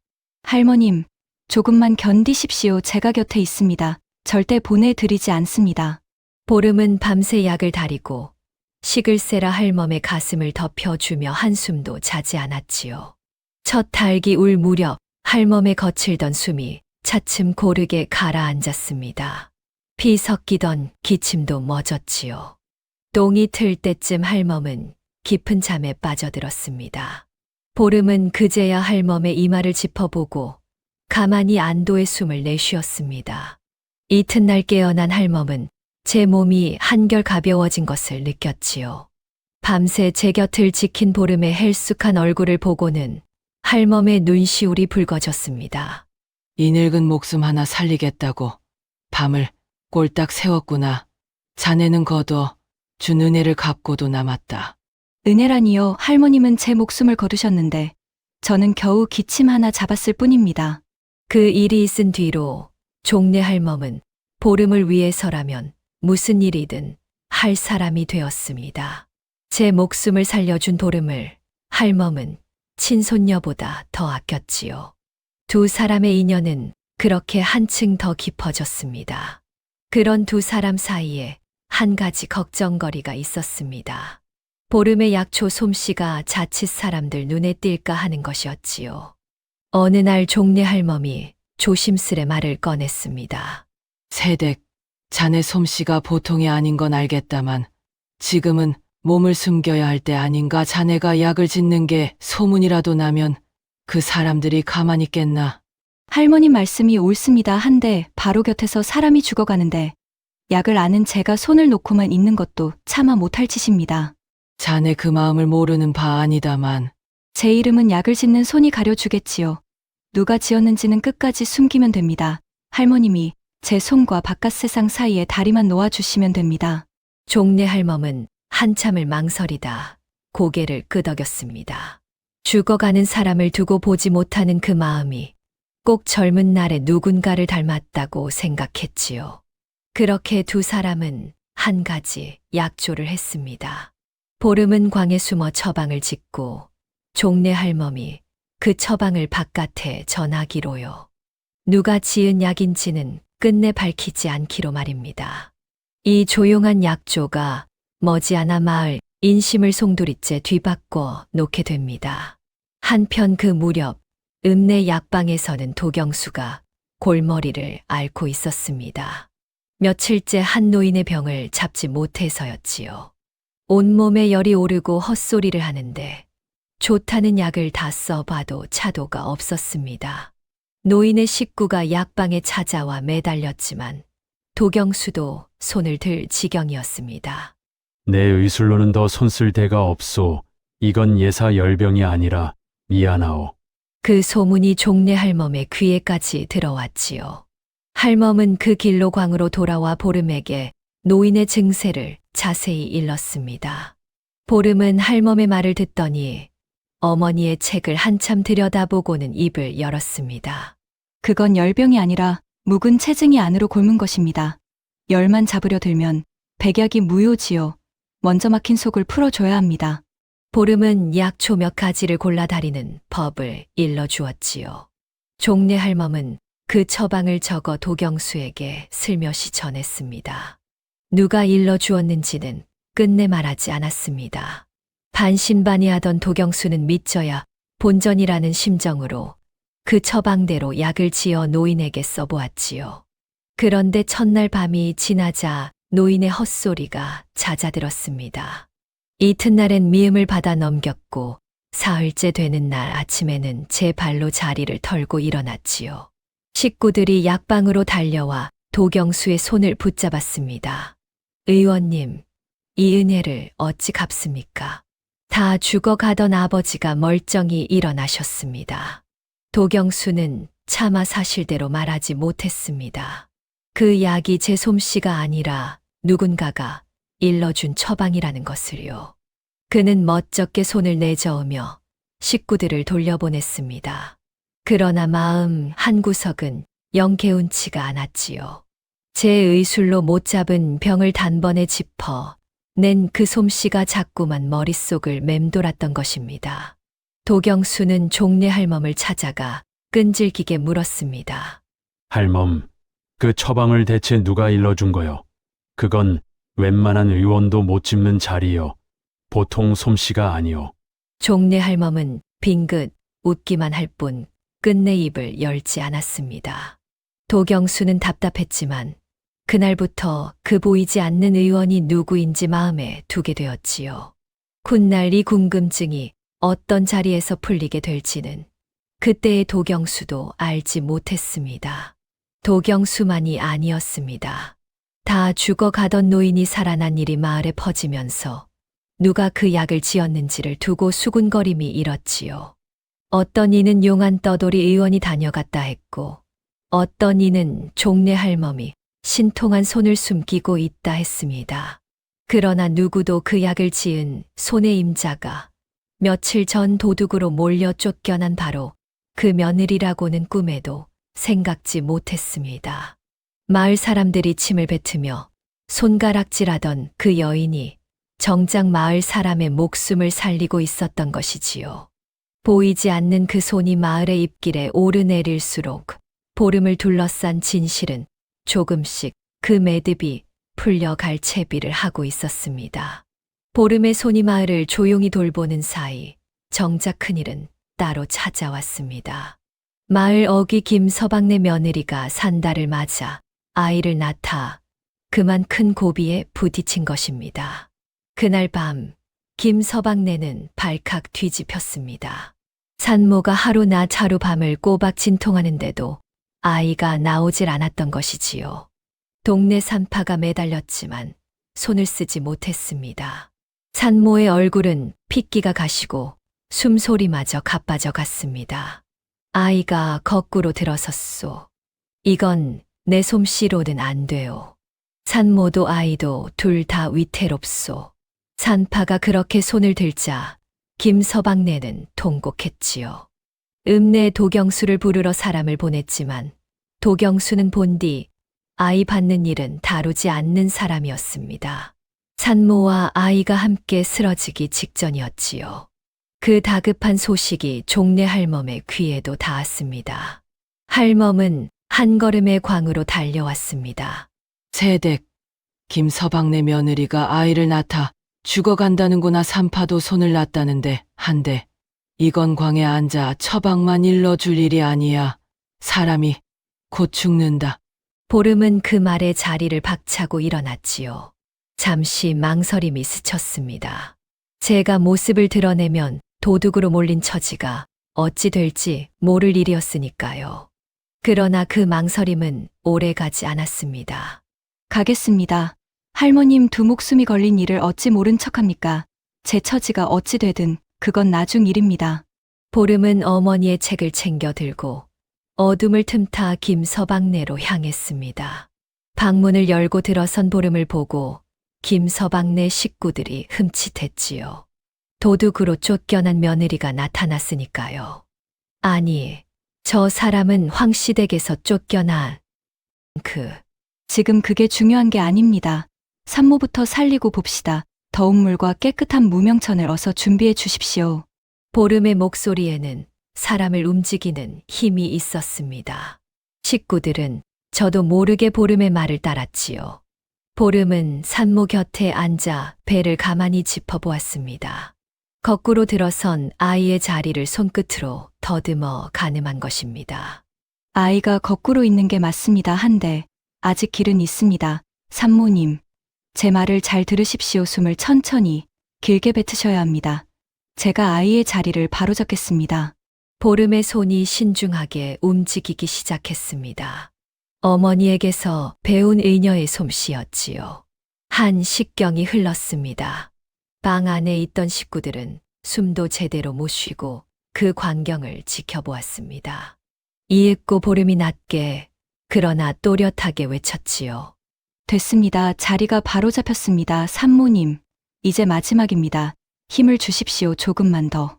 그리고 잠시 후 방 안에 우렁찬 울음소리가 터졌습니다. 사내 아이였습니다. 죽어가던 산모도 끝내 태어나지 못할 뻔한 아이도 둘 다 무사히 살아난 것입니다. 김서방네 식구들은 그 자리에 주저앉아 울었습니다. 고맙습니다. 고맙습니다. 이 은혜를 어찌 죽어가던 며느리와 손주를 살려주셨습니다. 보름은 땀에 젖은 얼굴로 옅게 웃을 뿐이었습니다. 그러고는 아이를 산모 품에 안겨주고 조용히 일어섰지요. 김서방이 황급히 보름을 붙잡았습니다. 한 대 댁은 도둑이라 쫓겨났다 들었는데 어찌 이리 신통한 솜씨를. 제가 도둑인지 아닌지는 언젠가 밝혀질 날이 올 겁니다. 오늘은 그저 산모와 아이가 무사한 것으로 됐습니다. 보름은 그 말만 남기고 어둠 속으로 사라졌습니다. 그날 밤의 일은 이튿날 마을 전체에 들불처럼 퍼졌지요. 도둑으로 쫓겨난 며느리가 죽어가던 산모와 아이를 살렸다는 이야기였습니다. 그 며느리가 바로 종래 할멈 집에 숨어 사람들을 조용히 돌봐온 그 보이지 않는 손이었다는 것도 함께 알려졌습니다. 마을 인심이 흔들리기 시작했지요. 보름에게 침을 뱉던 사람들이 고개를 갸웃거렸습니다. 도둑질을 한 사람이 제 목숨 걸고 남의 산모를 살릴 까닭이 있나. 가만 보면 그 며느리 뭔가 억울한 사연이 있는 거 아니야? 동네 댁이 사람을 잘못 본 건지 아니면 우리가 뭘 잘못 안 건지 수군거림의 방향이 조금씩 바뀌고 있었습니다. 보름을 도둑이라 몰던 입길이 이제는 보름의 억울함을 짚기 시작한 것입니다. 마을이 보름을 다시 보기 시작할 무렵 그 소문은 우진의 귀에도 들어갔습니다. 제 아내가 죽어가는 산모를 살렸다는 이야기였지요. 우진은 그 밤 또다시 종래 할멈 집담을 넘었습니다. 당신이 김서방네 며느리를 살렸다고 들었소. 도둑으로 쫓겨난 처지에 어찌 그런 일을 했단 말이오. 사람이 죽어가는데 제 처지를 따질 겨를이 어디 있겠습니까? 우진은 한참을 말없이 서 있었습니다. 그 며칠 사이 그의 마음 속에서 무언가가 무너지고 있었지요. 도둑질할 사람이 제 목숨을 걸고 남을 살릴 리 없었습니다. 어머니의 말과 눈앞의 아내가 도무지 아귀가 맞지 않았던 것입니다. 보름이 혹시 그 폐물 일에 내가 모르는 무슨 곡절이라도 있는 거요? 보름은 우진을 가만히 바라보았습니다. 그러나 아직은 그것을 다 말할 때가 아니었지요. 서방님이 정말 알고 싶으시거든. 그때까지 한 가지만 해 주십시오. 어머님 말씀을 무조건 믿지 마시고 두 눈으로 본 것을 믿으십시오. 그거면 됩니다. 우진은 그 말의 무게를 다 헤아리지 못한 채 돌아갔습니다. 그러나 그날 이후 그의 마음에는 어머니를 향한 작은 의심 하나가 처음으로 싹 트기 시작했습니다. 이 변화를 누구보다 예민하게 알아챈 자가 있었지요. 바로 봉객주였습니다. 그에게 마을 인심이 보름 쪽으로 기우는 것은 결코 반가운 일이 아니었습니다. 보름이 동정을 받으면 받을수록 추 부자와의 혼사는 어그러질 판이었으니까요. 도둑으로 깨끗이 내쳐졌어야 할 며느리가 도리어 마을의 은인으로 떠받들어지고 있었던 것입니다. 봉객주는 슬그머니 우물가를 돌며 다른 소문을 흘리기 시작했습니다. 그 며느리가 사람을 살렸다고? 다들 속고 있는 게요. 본디 도둑질하던 손이 약초 좀 안다고 사람이 달라지나. 게다가 그렇게 약을 잘 다룬다는 건 거꾸로 사람을 해치는 약도 잘 안다는 소리 아니오. 종래 할멈 집에 들어앉아 무슨 흉계를 꾸미는지 누가 알겠소. 몽객주의 혀는 매끄러웠습니다. 그럴듯한 말로 사람들의 마음에 다시 의심의 씨를 뿌리려 들었지요. 몇몇은 그 말에 또 솔깃해하기도 했습니다. 그러나 이번에는 달랐습니다. 보름이 살려낸 김서방이 그 자리에서 발끈하고 나섰던 것입니다. 무슨 그런 해괴한 소리를 하시오. 그 사람이 흉계를 꾸몄으면 제 목숨 걸고 우리 며느리를 살렸겠소. 대기야말로 어찌 그리 그 며느리를 못 잡아먹어 안다리오. 무슨 꿍꿍이라도 있는 게요. 김서방의 호통에 봉객주의 낯이 살짝 굳었습니다. 보름이 살린 사람들이 하나둘 보름의 편을 들고 나서니 헛소문이 도리어 제게 되돌아올 판이었지요. 봉객주는 어색하게 웃으며 슬그머니 그 자리를 떴습니다.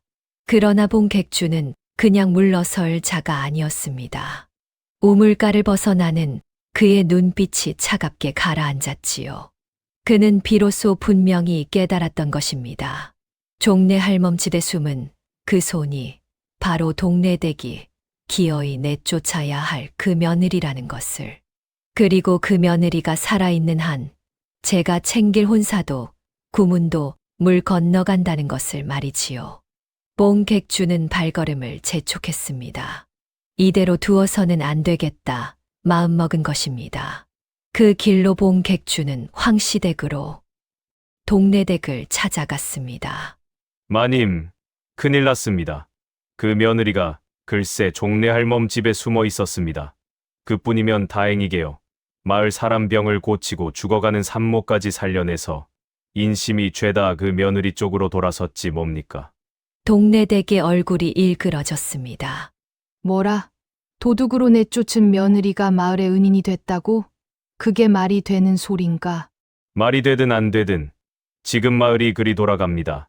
이대로 가다간 마님이 며느리를 모함했다는 소리까지 나올 판입니다. 그리 되면 추부자가 이 혼사를 어찌 보겠습니까? 모함이나 일삼는 집안에 귀한 딸을 드리려 하겠습니까? 그 말에 동네댁이 자리에서 벌떡 일어났지요. 애써 짜놓은 판이 흔들리고 있었으니까요. 그럼 어쩌란 말인가? 이미 내쫓은 며느리를 또 어찌하란 말이야? 실은 추부자 쪽에서 소문을 듣고 영 찜찜해합니다. 며느리를 내쫓은 게 정실 자리를 비우려는 수작이 아니냐. 뒤가 구린 것 아니냐고요. 양반가 체면의 집안일을 관아까지 끌고 가는 게 꺼림칙하신 줄 압니다만 이젠 그 길밖에 없습니다. 아예 관아에서 그 며느리를 도둑으로 공식 판결을 받아내 쐐기를 박아야 추부자도 의심을 거두고 안심하고 혼사를 진행할 겁니다. 그래야 마님도 발 뻗고 주무시고요. 동네댁의 눈이 가늘어졌습니다. 봉객주의 말은 독했지만 그만큼 확실한 길이기도 했지요. 관아의 고발이라. 그뿐이 아닙니다. 그 며느리가 무슨 증거랍시고 캐고 다닌다는 소문도 있으니 그 입을 막을 채비도 해둬야지요. 그 일은 소인에게 맡기십시오. 마님은 그저 고발장만 올리시면 됩니다. 봉객주는 음흉하게 웃었습니다. 동네댁이 관아에서 며느리를 도둑으로 못 박는 동안 자신은 며느리가 준 증거를 지우고 그 입을 막겠다는 속셈이었지요. 안에서 누명을 굳히고 밖에서 증거를 없애는 두 사람의 손발이 그렇게 맞아 들어가기 시작했습니다. 마을 인심이 보름 쪽으로 기우는 그 순간 악역들의 반격 또한 본격적으로 채비를 갖추고 있었던 것입니다. 마을 인심이 보름 쪽으로 기우는 것은 보름에게는 작은 빛이었습니다. 도둑이라 손가락질하던 사람들이 이제는 그 억울함을 헤아리기 시작했으니까요. 종래 할멈도 그 변화에 한시름 놓는 듯 했습니다. 세댁, 인심이 돌아서고 있다. 이대로 가면 누명도 절로 벗겨질지 모르겠어. 아닙니다. 할머님 인심이 돌아섰다고 누명이 벗겨지는 건 아닙니다. 도리어 저쪽에서 더 모질게 나올 겁니다. 인심까지 잃으면 정말 끝장이니까요. 보름의 말은 곧 들어맞았습니다. 바로 그 이튿날이었지요. 관아의 차사들이 종래 할멈의 집으로 들이닥쳤습니다. 동네댁이 보름을 폐물을 훔친 도둑으로 관아에 정식으로 고발한 것입니다. 기어이 관아까지 끌어들이셨군요. 종래 할멈 집에 숨은 도둑년을 잡으러 왔다. 황씨댁 안방마님이 폐물 도둑으로 고발했으니 순순히 따라오너라. 종래 할멈이 두 팔을 벌려 보름을 막아섰습니다. 이 사람은 도둑이 아니다. 내 평생을 걸고 말한다. 도둑이 죽어가는 산모를 살리고 다 죽어가던 노인을 일으키더냐. 여의가 사람을 잘못 잡는 게다. 게다가 이 늙은이까지 도둑을 숨겼다고 함께 고발했다고? 그래, 잡아가려거든. 이 늙은이부터 잡아가라. 차사들도 잠시 머뭇거렸습니다. 마을 사람들이 하나둘 모여들어 웅성거렸으니까요. 보름이 살린 김서방이 앞으로 나섰습니다. 이보시오, 차사 양반. 그 사람은 우리 며느리와 손주를 살린 은인이오. 무턱대고 끌고 가지 마시오. 그러나 관아의 명은 명이었습니다. 차사들은 보름을 끌고 가지는 못하더라도 사흘 뒤 관아에서 도둑 혐의를 가릴 심리를 열겠다고 못 박았지요. 그날 보름이 관아 마당에 나와 죄가 없음을 밝히지 못하면 꼼짝없이 도둑으로 죄를 받게 될 터였습니다. 한편 보름이 관아에 고발당했다는 소식은 우진의 귀에도 들어갔습니다. 우진은 그날 평생 처음으로 어머니의 방문을 박차고 들어갔지요. 어머니, 어찌하여 보름이를 관아에까지 고발하셨습니까? 내치신 것으로도 모자라셨습니까? 동래댁은 아들의 그 서슬에 흠칫했습니다. 평생 제 말이라면 고분고분하던 아들이었으니까요. 이것이 어디서 큰 소리냐. 도둑을 도둑이라 고발한 게 무슨 잘못이라고. 보름이가 죽어가는 산모를 살리고 노인을 일으켰다 합니다. 도둑질할 사람이 어찌 제 목숨을 걸고 남을 살립니까? 어머니, 그 아이가 정말 폐물을 훔친 게 맞습니까? 제 눈을 똑바로 보고 말씀해 주십시오. 동래댁의 눈빛이 잠시 흔들렸습니다. 그러나 그것도 잠깐, 동래댁은 도리어 언성을 높였지요. 내가 그것에게 단단히 홀렸구나. 어미 말은 안 믿고 쫓겨난 며느리 편을 들어? 가문이 어찌 되든 상관없단 말이냐. 가문이요? 어머니께서 지키려는 게 정말 가문입니까? 아니면 다른 것입니까? 그 말에 동래댁은 그만 말문이 막혔습니다. 우진은 더 묻지 않고 방을 나섰지요. 그러나 어머니의 흔들리던 그 눈빛을 우진은 똑똑히 보았습니다. 어머니가 무언가를 감추고 있다는 확신이 그의 가슴에 천천히 굳어갔습니다. 차사들이 돌아가자 광 안에 무거운 침묵이 흘렀지요. 마을 인심이 돌아선 작은 승리는 관아 고발이라는 더 큰 위기 앞에 순식간에 빛이 발했습니다. 종래 할멈의 얼굴에 근심이 가득했지요. 세댁, 사흘 뒤라니 관아에서 무슨 수로 결백을 밝힌단 말이냐. 폐물이 내 방에서 나왔다는데 그걸 어찌 뒤집어. 보름은 옷고름 안쪽의 무명천 꾸러미를 가만히 만졌습니다. 할머님, 저쪽이 관아를 끌어들인 건 도리어 잘된 일일지도 모릅니다. 그게 무슨 소리냐. 잘 되다니. 저들은 저를 도둑으로 못 박으려고 사람들을 관아 마당에 불러 모을 겁니다 한데 사람이 많이 모인 그 자리야말로 진짜 죄가 무엇인지를 드러낼 자리가 되지요. 폐물 따위가 아니라 그보다 훨씬 무거운 죄 말입니다. 종래 할멈은 보름의 눈을 들여다보았습니다. 그 눈 속에 사흘 뒤를 내다보는 단단한 무언가가 들어있었지요. 그러나 보름의 그 계획에는 한 가지 빠진 것이 있었습니다. 바로 그 증거를 받쳐줄 증인이었습니다. 찌꺼기 하나만으로는 부족했지요. 그 약재가 어디서 왔는지를 말해줄 사람이 있어야 비로소 매듭이 풀리는 것입니다. 그 사람이 바로 약방 주인 도경수였습니다. 그런데 보름이 도경수를 떠올린 바로 그 무렵 봉객주 또한 같은 사람을 떠올리고 있었습니다. 봉객주는 영악한 자였지요. 보름이 무언가 증거를 쥐고 있다는 소문이 돌자 그 증거의 약점을 누구보다 빨리 짚어냈습니다. 그 약재를 지어준 것이 바로 도경수라는 것을 봉객주는 알고 있었습니다. 제 손으로 약방에서 약재를 받아왔으니까요.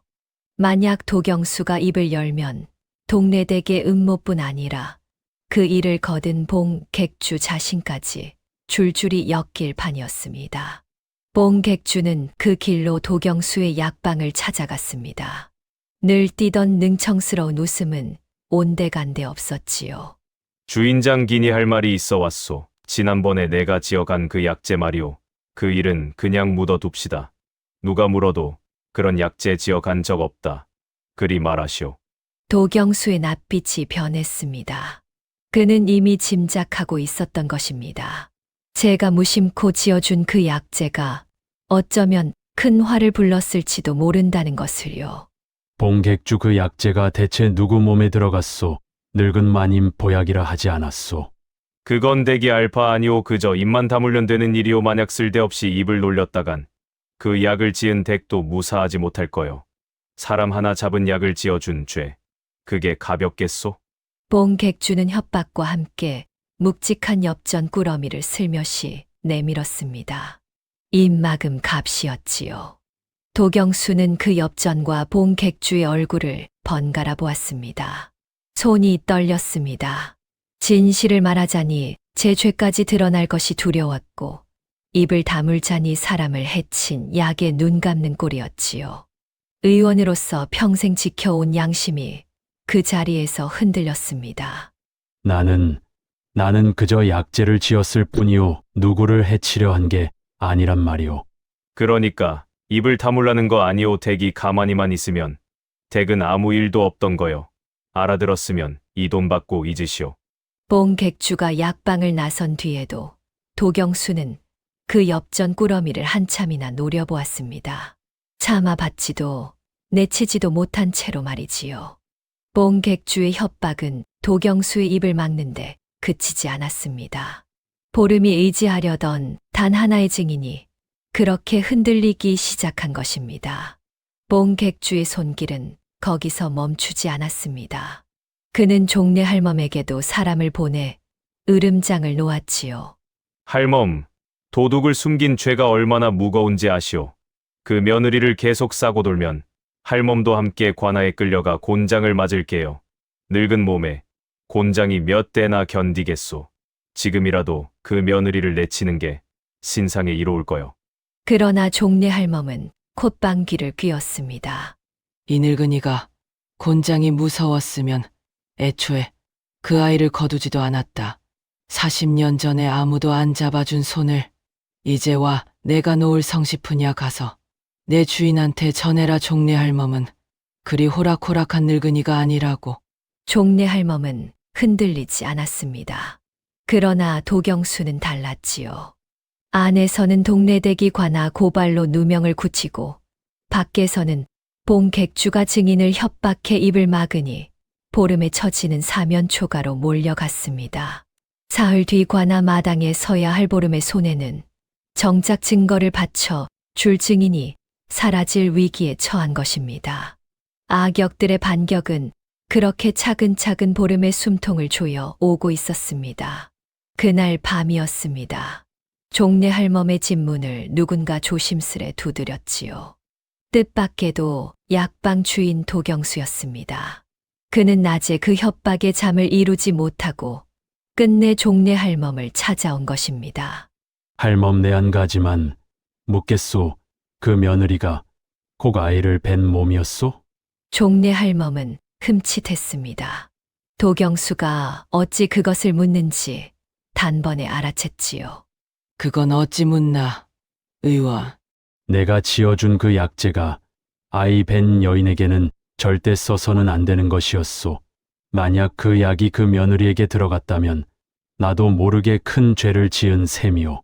도경수의 목소리가 떨렸습니다. 의원으로서 그가 가장 두려워하는 일이었지요. 종래 할멈은 그런 도경수를 가만히 바라보았습니다. 의원 자네가 정말 죄를 짓지 않으려 거둔 길은 하나뿐일세. 입을 다무는 게 아니라 자네가 무엇을 지어줬는지 바른 대로 밝히는 게야. 그게 자네 양심을 지키는 길이고 이미 진 죄를 더는 키우지 않는 길이지. 한데 그리하면 나도 무사하지 못하오. 봉객주가 분명 나를 함께 엮을 거요. 무사하고 싶거든 입을 다물고 평생 그 죄책을 안고 살게 한대. 그러고도 자네가 의원 노릇을 계속할 수 있겠나? 사람 살리겠다고 든 의술로 사람 잡은 일에 눈 감고도 말일세. 도경수는 아무 말도 하지 못했습니다. 종래 할멈의 그 말이 봉객주가 내민 엽전보다 훨씬 무겁게 그의 가슴을 짓눌렀지요. 그는 끝내 답을 내리지 못한 채 어둠 속으로 돌아갔습니다. 그러나 그 흔들리는 등을 보며 종래 할멈은 어렴풋이 느꼈습니다. 저 사람의 양심이 아직 죽지는 않았다는 것을 말이지요. 사흘 뒤 관아 마당의 승패는 어쩌면 저 흔들리는 의원의 마음 하나에 달려 있는지도 몰랐습니다. 도경수의 양심이 흔들리고 있다는 것을 봉객주 또한 눈치챘습니다. 그냥 두었다간 사흘 뒤 관아 마당에서 도경수가 입을 열지도 모를 일이었지요. 봉객주는 마지막 수단을 꺼내 들었습니다. 도경수를 아예 마을에서 치워버리기로 한 것입니다. 심리를 하루 앞둔 밤, 봉객주가 다시 약방을 찾았습니다. 이번에는 험상궂은 사내둘을 거느리고서였지요.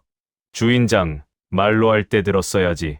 곰곰 생각해보니 댁은 당분간 이 고을을 떠나 있는 게 좋겠소. 한 보름쯤 먼 때 다녀오시오. 노자는 넉넉히 드리리다 만에 하나 관아 근처에 얼씬거리면 그땐 댁 목숨도 장담 못하오. 봉객주, 이건 너무하지 않소. 나는 그저 시키는 대로 약재를 지었을 뿐인데 어찌 나까지 이 일에 끌어들이는 거요. 끌어들이긴 댁이 지은 약이 사람을 잡았으니 댁도 한 배를 탄 계집아를 빼고 싶거든. 입 다물고 멀리 떠나면 그만이오. 그게 댁이 사는 유일한 길이오. 도경수는 사색이 되었습니다. 봉객주의 눈빛은 더 이상 흥정이 아니라 협박이었지요. 거느린 사내들의 험한 기세에 도경수는 그만 겁에 질리고 말았습니다. 그날 밤 도경수는 봉객주의 사내들에게 떠밀리다시피 보찜을 쌓아 마을을 떠났습니다. 보름이 의지하려던 단 하나의 증인이 심리를 코앞에 두고 사라져 버린 것입니다. 도경수를 치워버린 봉객주는 그 길로 동네 댁을 찾아가 흡족하게 고했습니다. 마님, 이제 다 됐습니다. 그 며느리가 믿던 증인을 멀리 보내버렸으니 오늘 관아에서 무슨 수로 결백을 밝히겠습니까? 폐물이 제 방에서 나온 마당에 입이 10개라도 할 말이 없을 겁니다. 동네 댁의 입가에 비로소 웃음이 돌았습니다. 수고했네. 오늘 그것이 도둑으로 죄를 받고 나면 추 부자와의 혼사도 곧장 진행하면 되겠지. 그렇습지요. 정실 자리만 비면 추부자가 두말없이 따님을 들이고 빚을 떠안을 겁니다. 마님 댁은 단숨에 가세를 펴시는 거고요. 자, 이제 관아 마당에서 쐐기만 박으면 됩니다. 두 사람은 마주보며 흡족하게 웃었지요. 며느리 하나만 도둑으로 못 박으면 모든 것이 제 뜻대로 풀린다고 믿었습니다. 그러나 그 방심이야말로 그들이 미처 보지 못한 가장 큰 허점이었습니다. 보름의 손에 무엇이 들려 있는지, 그리고 보름이 어떤 사람인지를 그들은 까맣게 모르고 있었으니까요. 그 소식은 이튿날 새벽 종래 할멈의 귀에 들어왔습니다. 할멈은 그 길로 봉객주를 찾아가 따졌지요. 이 천벌 받을 사람아, 죄 없는 사람 입을 막으려고 의원까지 내쫓았느냐? 허, 할멈도 참 의원이 제 발로 떠난 걸 내가 어찌하오. 그보다 할멈도 조심하시오. 오늘 그 며느리가 관아에서 도둑으로 죄를 받으면 그걸 숨긴 할멈도 무사치 못할 테니. 봉객주가 손짓하자 사내들이 종래 할멈을 거칠게 떠밀었습니다. 늙은 할멈은 그만 중심을 잃고 돌바닥에 나뒹굴었지요. 그러자 나도 해소로 약해진 몸이었습니다. 할멈은 가슴을 부여잡고 거친 기침을 쏟아냈습니다. 피가 섞인 기침이었지요. 소식을 듣고 달려온 보름이 쓰러진 할멈을 끌어안았습니다.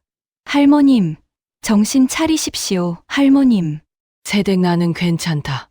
그보다 오늘이 심리날인데 의원이 사라졌으니 이를 어쩐단 말이냐?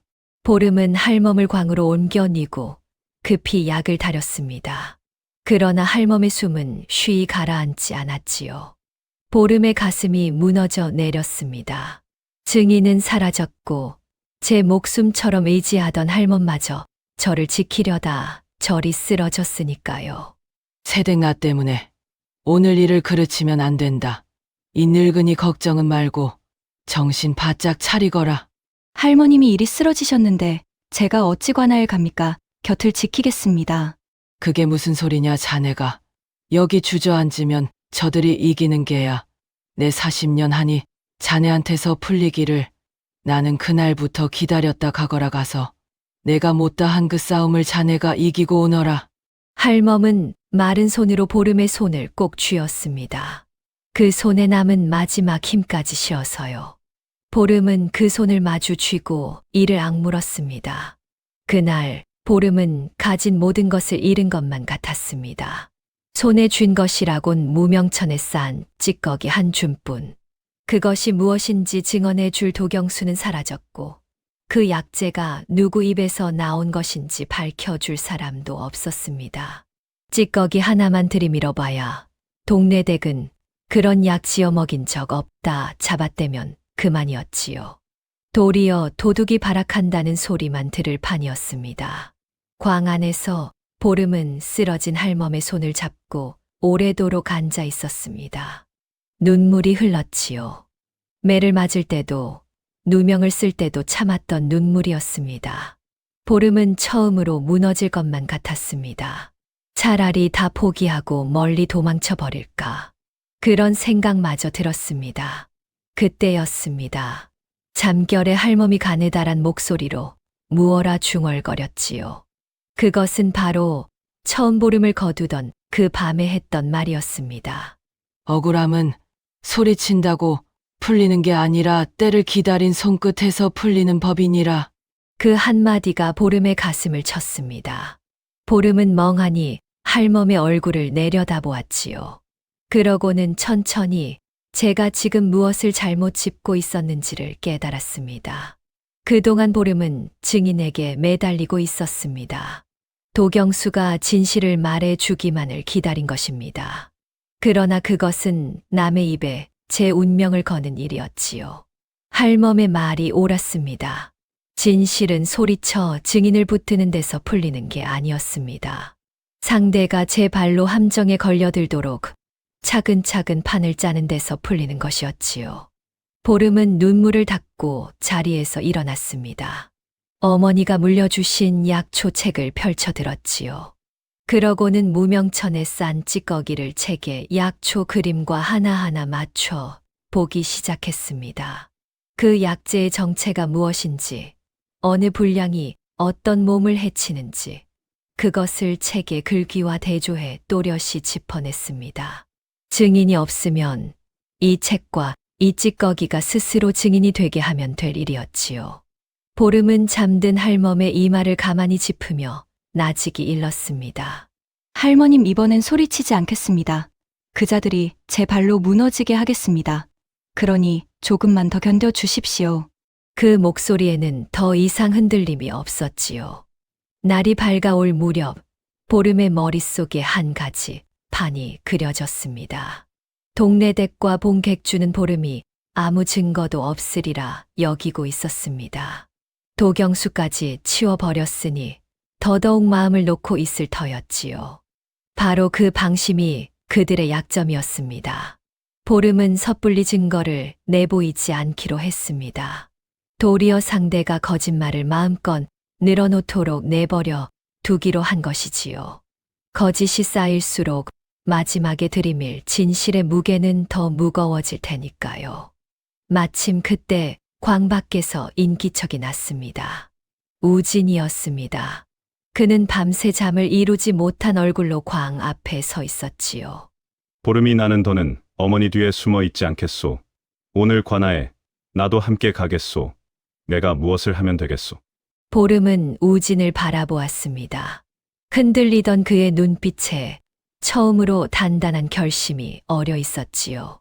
서방님 오늘 관아에서 무슨 말이 오가든 끝까지 두 눈으로 본 것만 믿으십시오. 그리고 제가 신호를 보내거든 그때 서방님이 본 것을 사실대로 말씀해 주십시오. 그거면 됩니다. 그리하겠소. 이번엔 반드시. 보름은 우진에게 한 가지를 더 부탁했습니다. 서방님 오늘 관아 마당에 그동안 제가 약으로 도왔던 마을 사람들을 모이게 해 주십시오. 김서방도, 산모의 식구도, 살아난 노인의 식구도요. 그저 구경꾼이 아니라 제가 어떤 사람인지를 두 눈으로 본 사람들이 그 자리에 있어야 합니다. 한데 그 사람들이 무슨 힘이 되겠소? 가나 일은 사또가 정하는 것을. 사또가 정하더라도 그 자리를 지켜보는 눈이 많으면 거짓을 함부로 밀어붙이지 못합니다. 진실이 드러날 때 그것을 함께 본 사람도 많아야 하고요. 오늘 일은 관아 안에서가 아니라 그 마당에 모인 사람들 앞에서 판가름 날 겁니다. 우진은 고개를 끄덕였습니다. 그는 곧장 마을을 돌며 보름이 살린 사람들에게 조용히 기별을 넣었지요. 놀랍게도 사람들은 하나둘 그럼하고 했습니다. 도둑으로 몰린 며느리를 위해서가 아니라 제 식구를 살려준 은인을 위해서였습니다. 보름이 말없이 뿌려온 약초의 씨앗이 그렇게 사람들의 마음에서 싹을 틔우고 있었던 것입니다. 보름은 우진에게 한 가지를 더 일렀습니다. 서방님 약방 주인 도경수 의원이 협박에 못 이겨 마을을 떠났다 합니다 한데 그분은 양심을 저버릴 사람이 아닙니다. 멀리 가지 못하고 어느 주막엔가 발이 묶여 괴로워하고 있을 겁니다. 부디 그분을 찾아 관아 마당으로 와달라 전해 주십시오. 그분의 한마디가 오늘 일의 매듭을 푸는 열쇠입니다. 우진은 곧장 사람을 풀어 도경수의 행방을 수소문했습니다. 과연 도경수는 이웃 고을 어귀 주막에 발이 묶인 채 양심과 두려움 사이에서 밤을 지새우고 있었지요. 우진이 보낸 기별이 그 흔들리던 의원의 마음에 가닿았습니다. 보름은 쓰러진 할멈을 한 번 더 살핀 뒤 옷고름 안쪽의 무명천과 어머니의 책을 깊숙이 갈무리했습니다. 그러고는 천천히 자리에서 일어났지요. 1회째 되는 날 아침이었습니다. 쫓겨난 지 1회 만에 보름은 제 발로 관아 마당을 향해 걸어 나갔습니다. 더는 매를 맞고 끌려가는 며느리가 아니라 진실을 손에 쥐고 때를 골라 잡은 사람으로서 말이지요. 길고 어두운 밤이 끝나가고 있었습니다. 그리고 그 끝에서 이제껏 숨죽여 온 진실이 마침내 모습을 드러낼 채비를 하고 있었습니다. 1회째 되는 날, 관아 마당은 사람들로 가득 찼지요. 보름의 도둑 혐의를 가리는 심리가 열린다는 소식에 온 마을 사람들이 모여든 것입니다. 그 가운데에는 보름이 살려낸 김서방과 산모의 식구, 노인의 식구도 끼어 있었지요. 마당 한가운데 보름이 섰고 그 맞은편에 동네댁이 도도하게 서 있었습니다. 뽕객주는 한 걸음 물러나 능청스러운 낯으로 그 광경을 지켜보았지요. 이윽고 사또가 자리에 앉아 입을 열었습니다. 황씨댁 안방마님이 며느리를 폐물 도둑으로 고발하였다. 며느리는 할 말이 있거든 해보아라. 동네댁이 먼저 목소리를 높였습니다. 사또 나리, 더 가릴 것도 없습니다. 저 며느리의 방에서 제 은비녀와 옥반지가 나왔습니다. 여러 사람이 본 일이지요. 천한 핏줄이라 손버릇을 못 고친 것이니 도둑으로 죄를 물어 마땅합니다. 사람들이 웅성거렸지요. 그러나 보름은 흔들리지 않았습니다. 보름은 차분히 사또를 향해 고개를 숙였지요. 사또 날이 폐물 일을 가리기 전에 어머님께 먼저 여쭐 것이 있습니다. 어머님, 제가 그 집에 있는 동안 제게 무언가를 손수다려 먹이신 일이 있으십니까? 동네댁의 눈썹이 꿈틀했습니다. 그러나 이내 코웃음을 쳤지요. 별 해괴한 소리를 다 하는구나. 내가 천한 너에게 무얼 다려 먹인단 말이냐. 그런 일은 결단코 없다. 보름은 한 번 더 물었습니다. 정령 없으십니까? 몸보신 보약이라며 손수 사발을 들고 제 방에 오신 일이 단 한 번도 없으십니까? 없다 하지 않느냐. 어디서 없는 일을 지어내 어미를 모함하려 들어. 동네댁은 단호하게 잡아댔습니다. 보름이 아무 증거도 없으리라 믿었으니까요. 바로 그 순간을 보름은 기다리고 있었던 것입니다. 거짓이 사람들 앞에서 또렷이 못 박히기를 말이지요. 보름은 그제야 천천히 입을 열었습니다. 이상한 일입니다. 어머님, 그 보약을 손수지어 오게 하신 분이 바로 저기 계신 봉객주이신데요. 사람들의 시선이 일제히 봉객주에게 쏠렸습니다. 봉객주의 낯빛이 살짝 굳었지요. 무슨 소리요? 나는 그런 약을 지어다 준 적이 없소. 그러십니까? 그럼 읍내 약방 주인 도경수를 불러 물으면 될 일이지요. 객주께서 약방에서 약재를 지어 가신 그날을 약방 주인이 똑똑히 기억하고 있을 테니까요. 봉객주가 코웃음을 쳤습니다. 도경수는 이미 제가 멀리 내쫓았으니 이 자리에 나타날 리 없다고 믿었기 때문이지요. 그 도경수가 지금 이 고을에 있기나 하답디까? 없는 사람을 어찌 불러 묻겠소? 바로 그때였습니다.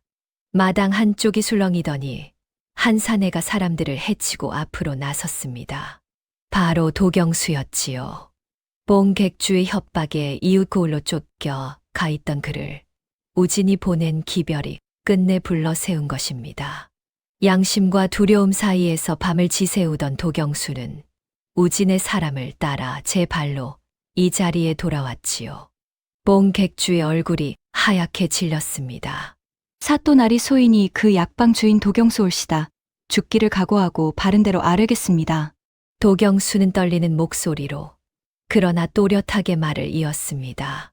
며칠 전 저기 저봉 객주가 제 약방에 와서 약재를 지어갔습니다.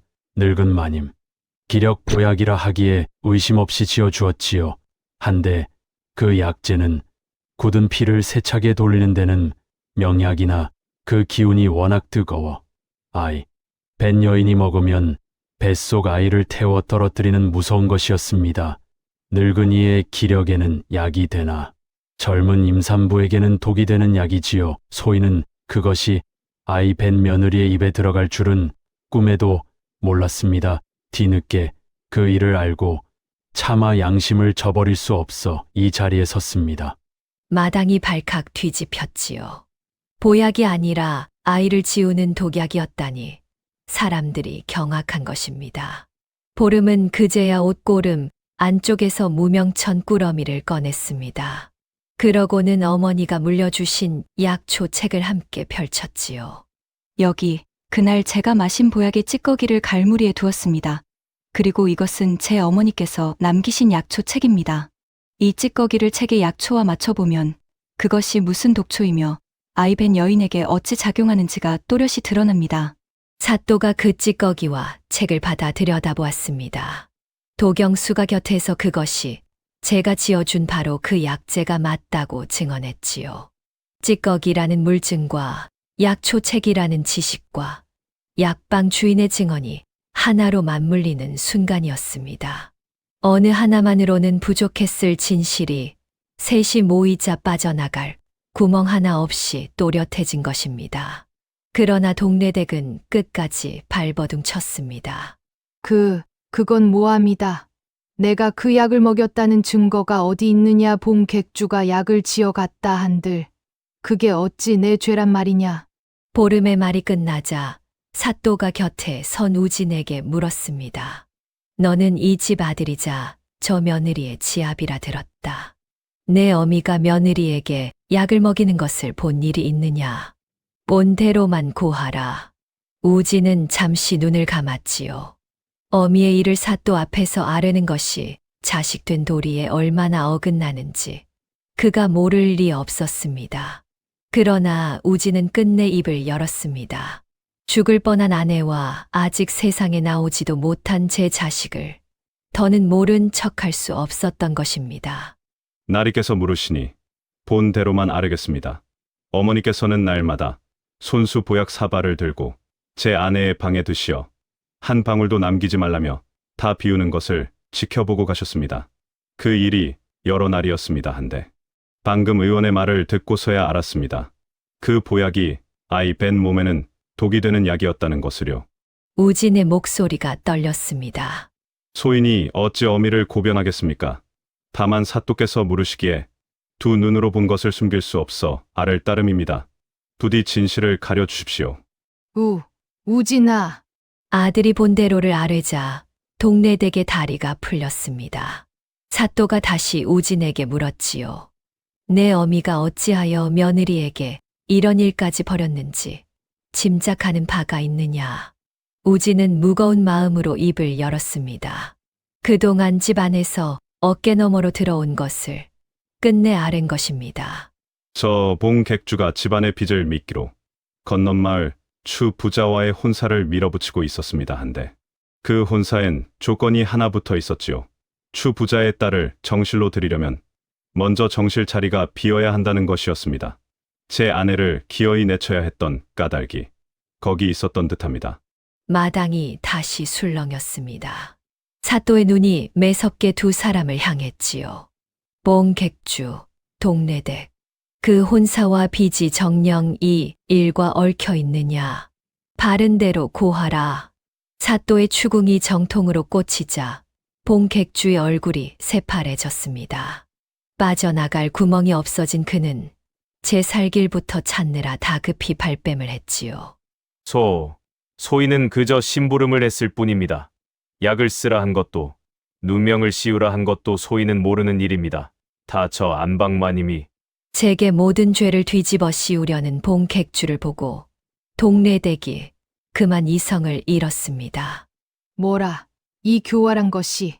정실 자리만 비우면 빚을 덮어 주겠다. 날 꼬드긴 게 누군데. 이제 와 발을 빼. 그 한마디가 입 밖으로 튀어나온 순간 동래댁은 제가 무슨 말을 했는지 깨닫고 황급히 입을 틀어 막았습니다. 그러나 이미 늦었지요.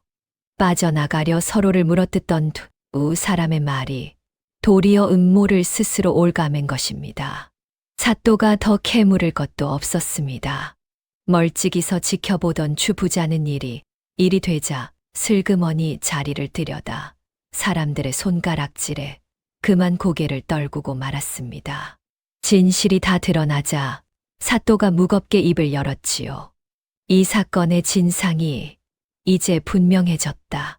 아이벤 며느리에게 독약을 먹여 해치려 하고 그것이 실패하자 폐물로 누명을 씌워 내친 죄, 그 죄를 거들고 부추긴 죄, 모두가 사람의 도리를 저버린 무거운 죄로다. 저 며느리에게 씌워진 도둑 누명을 이로써 깨끗이 벗기노라. 죄인들을 모두 잡아들여 엄히 다스리라. 포졸들이 동래댁과 봉객주를 끌어냈습니다.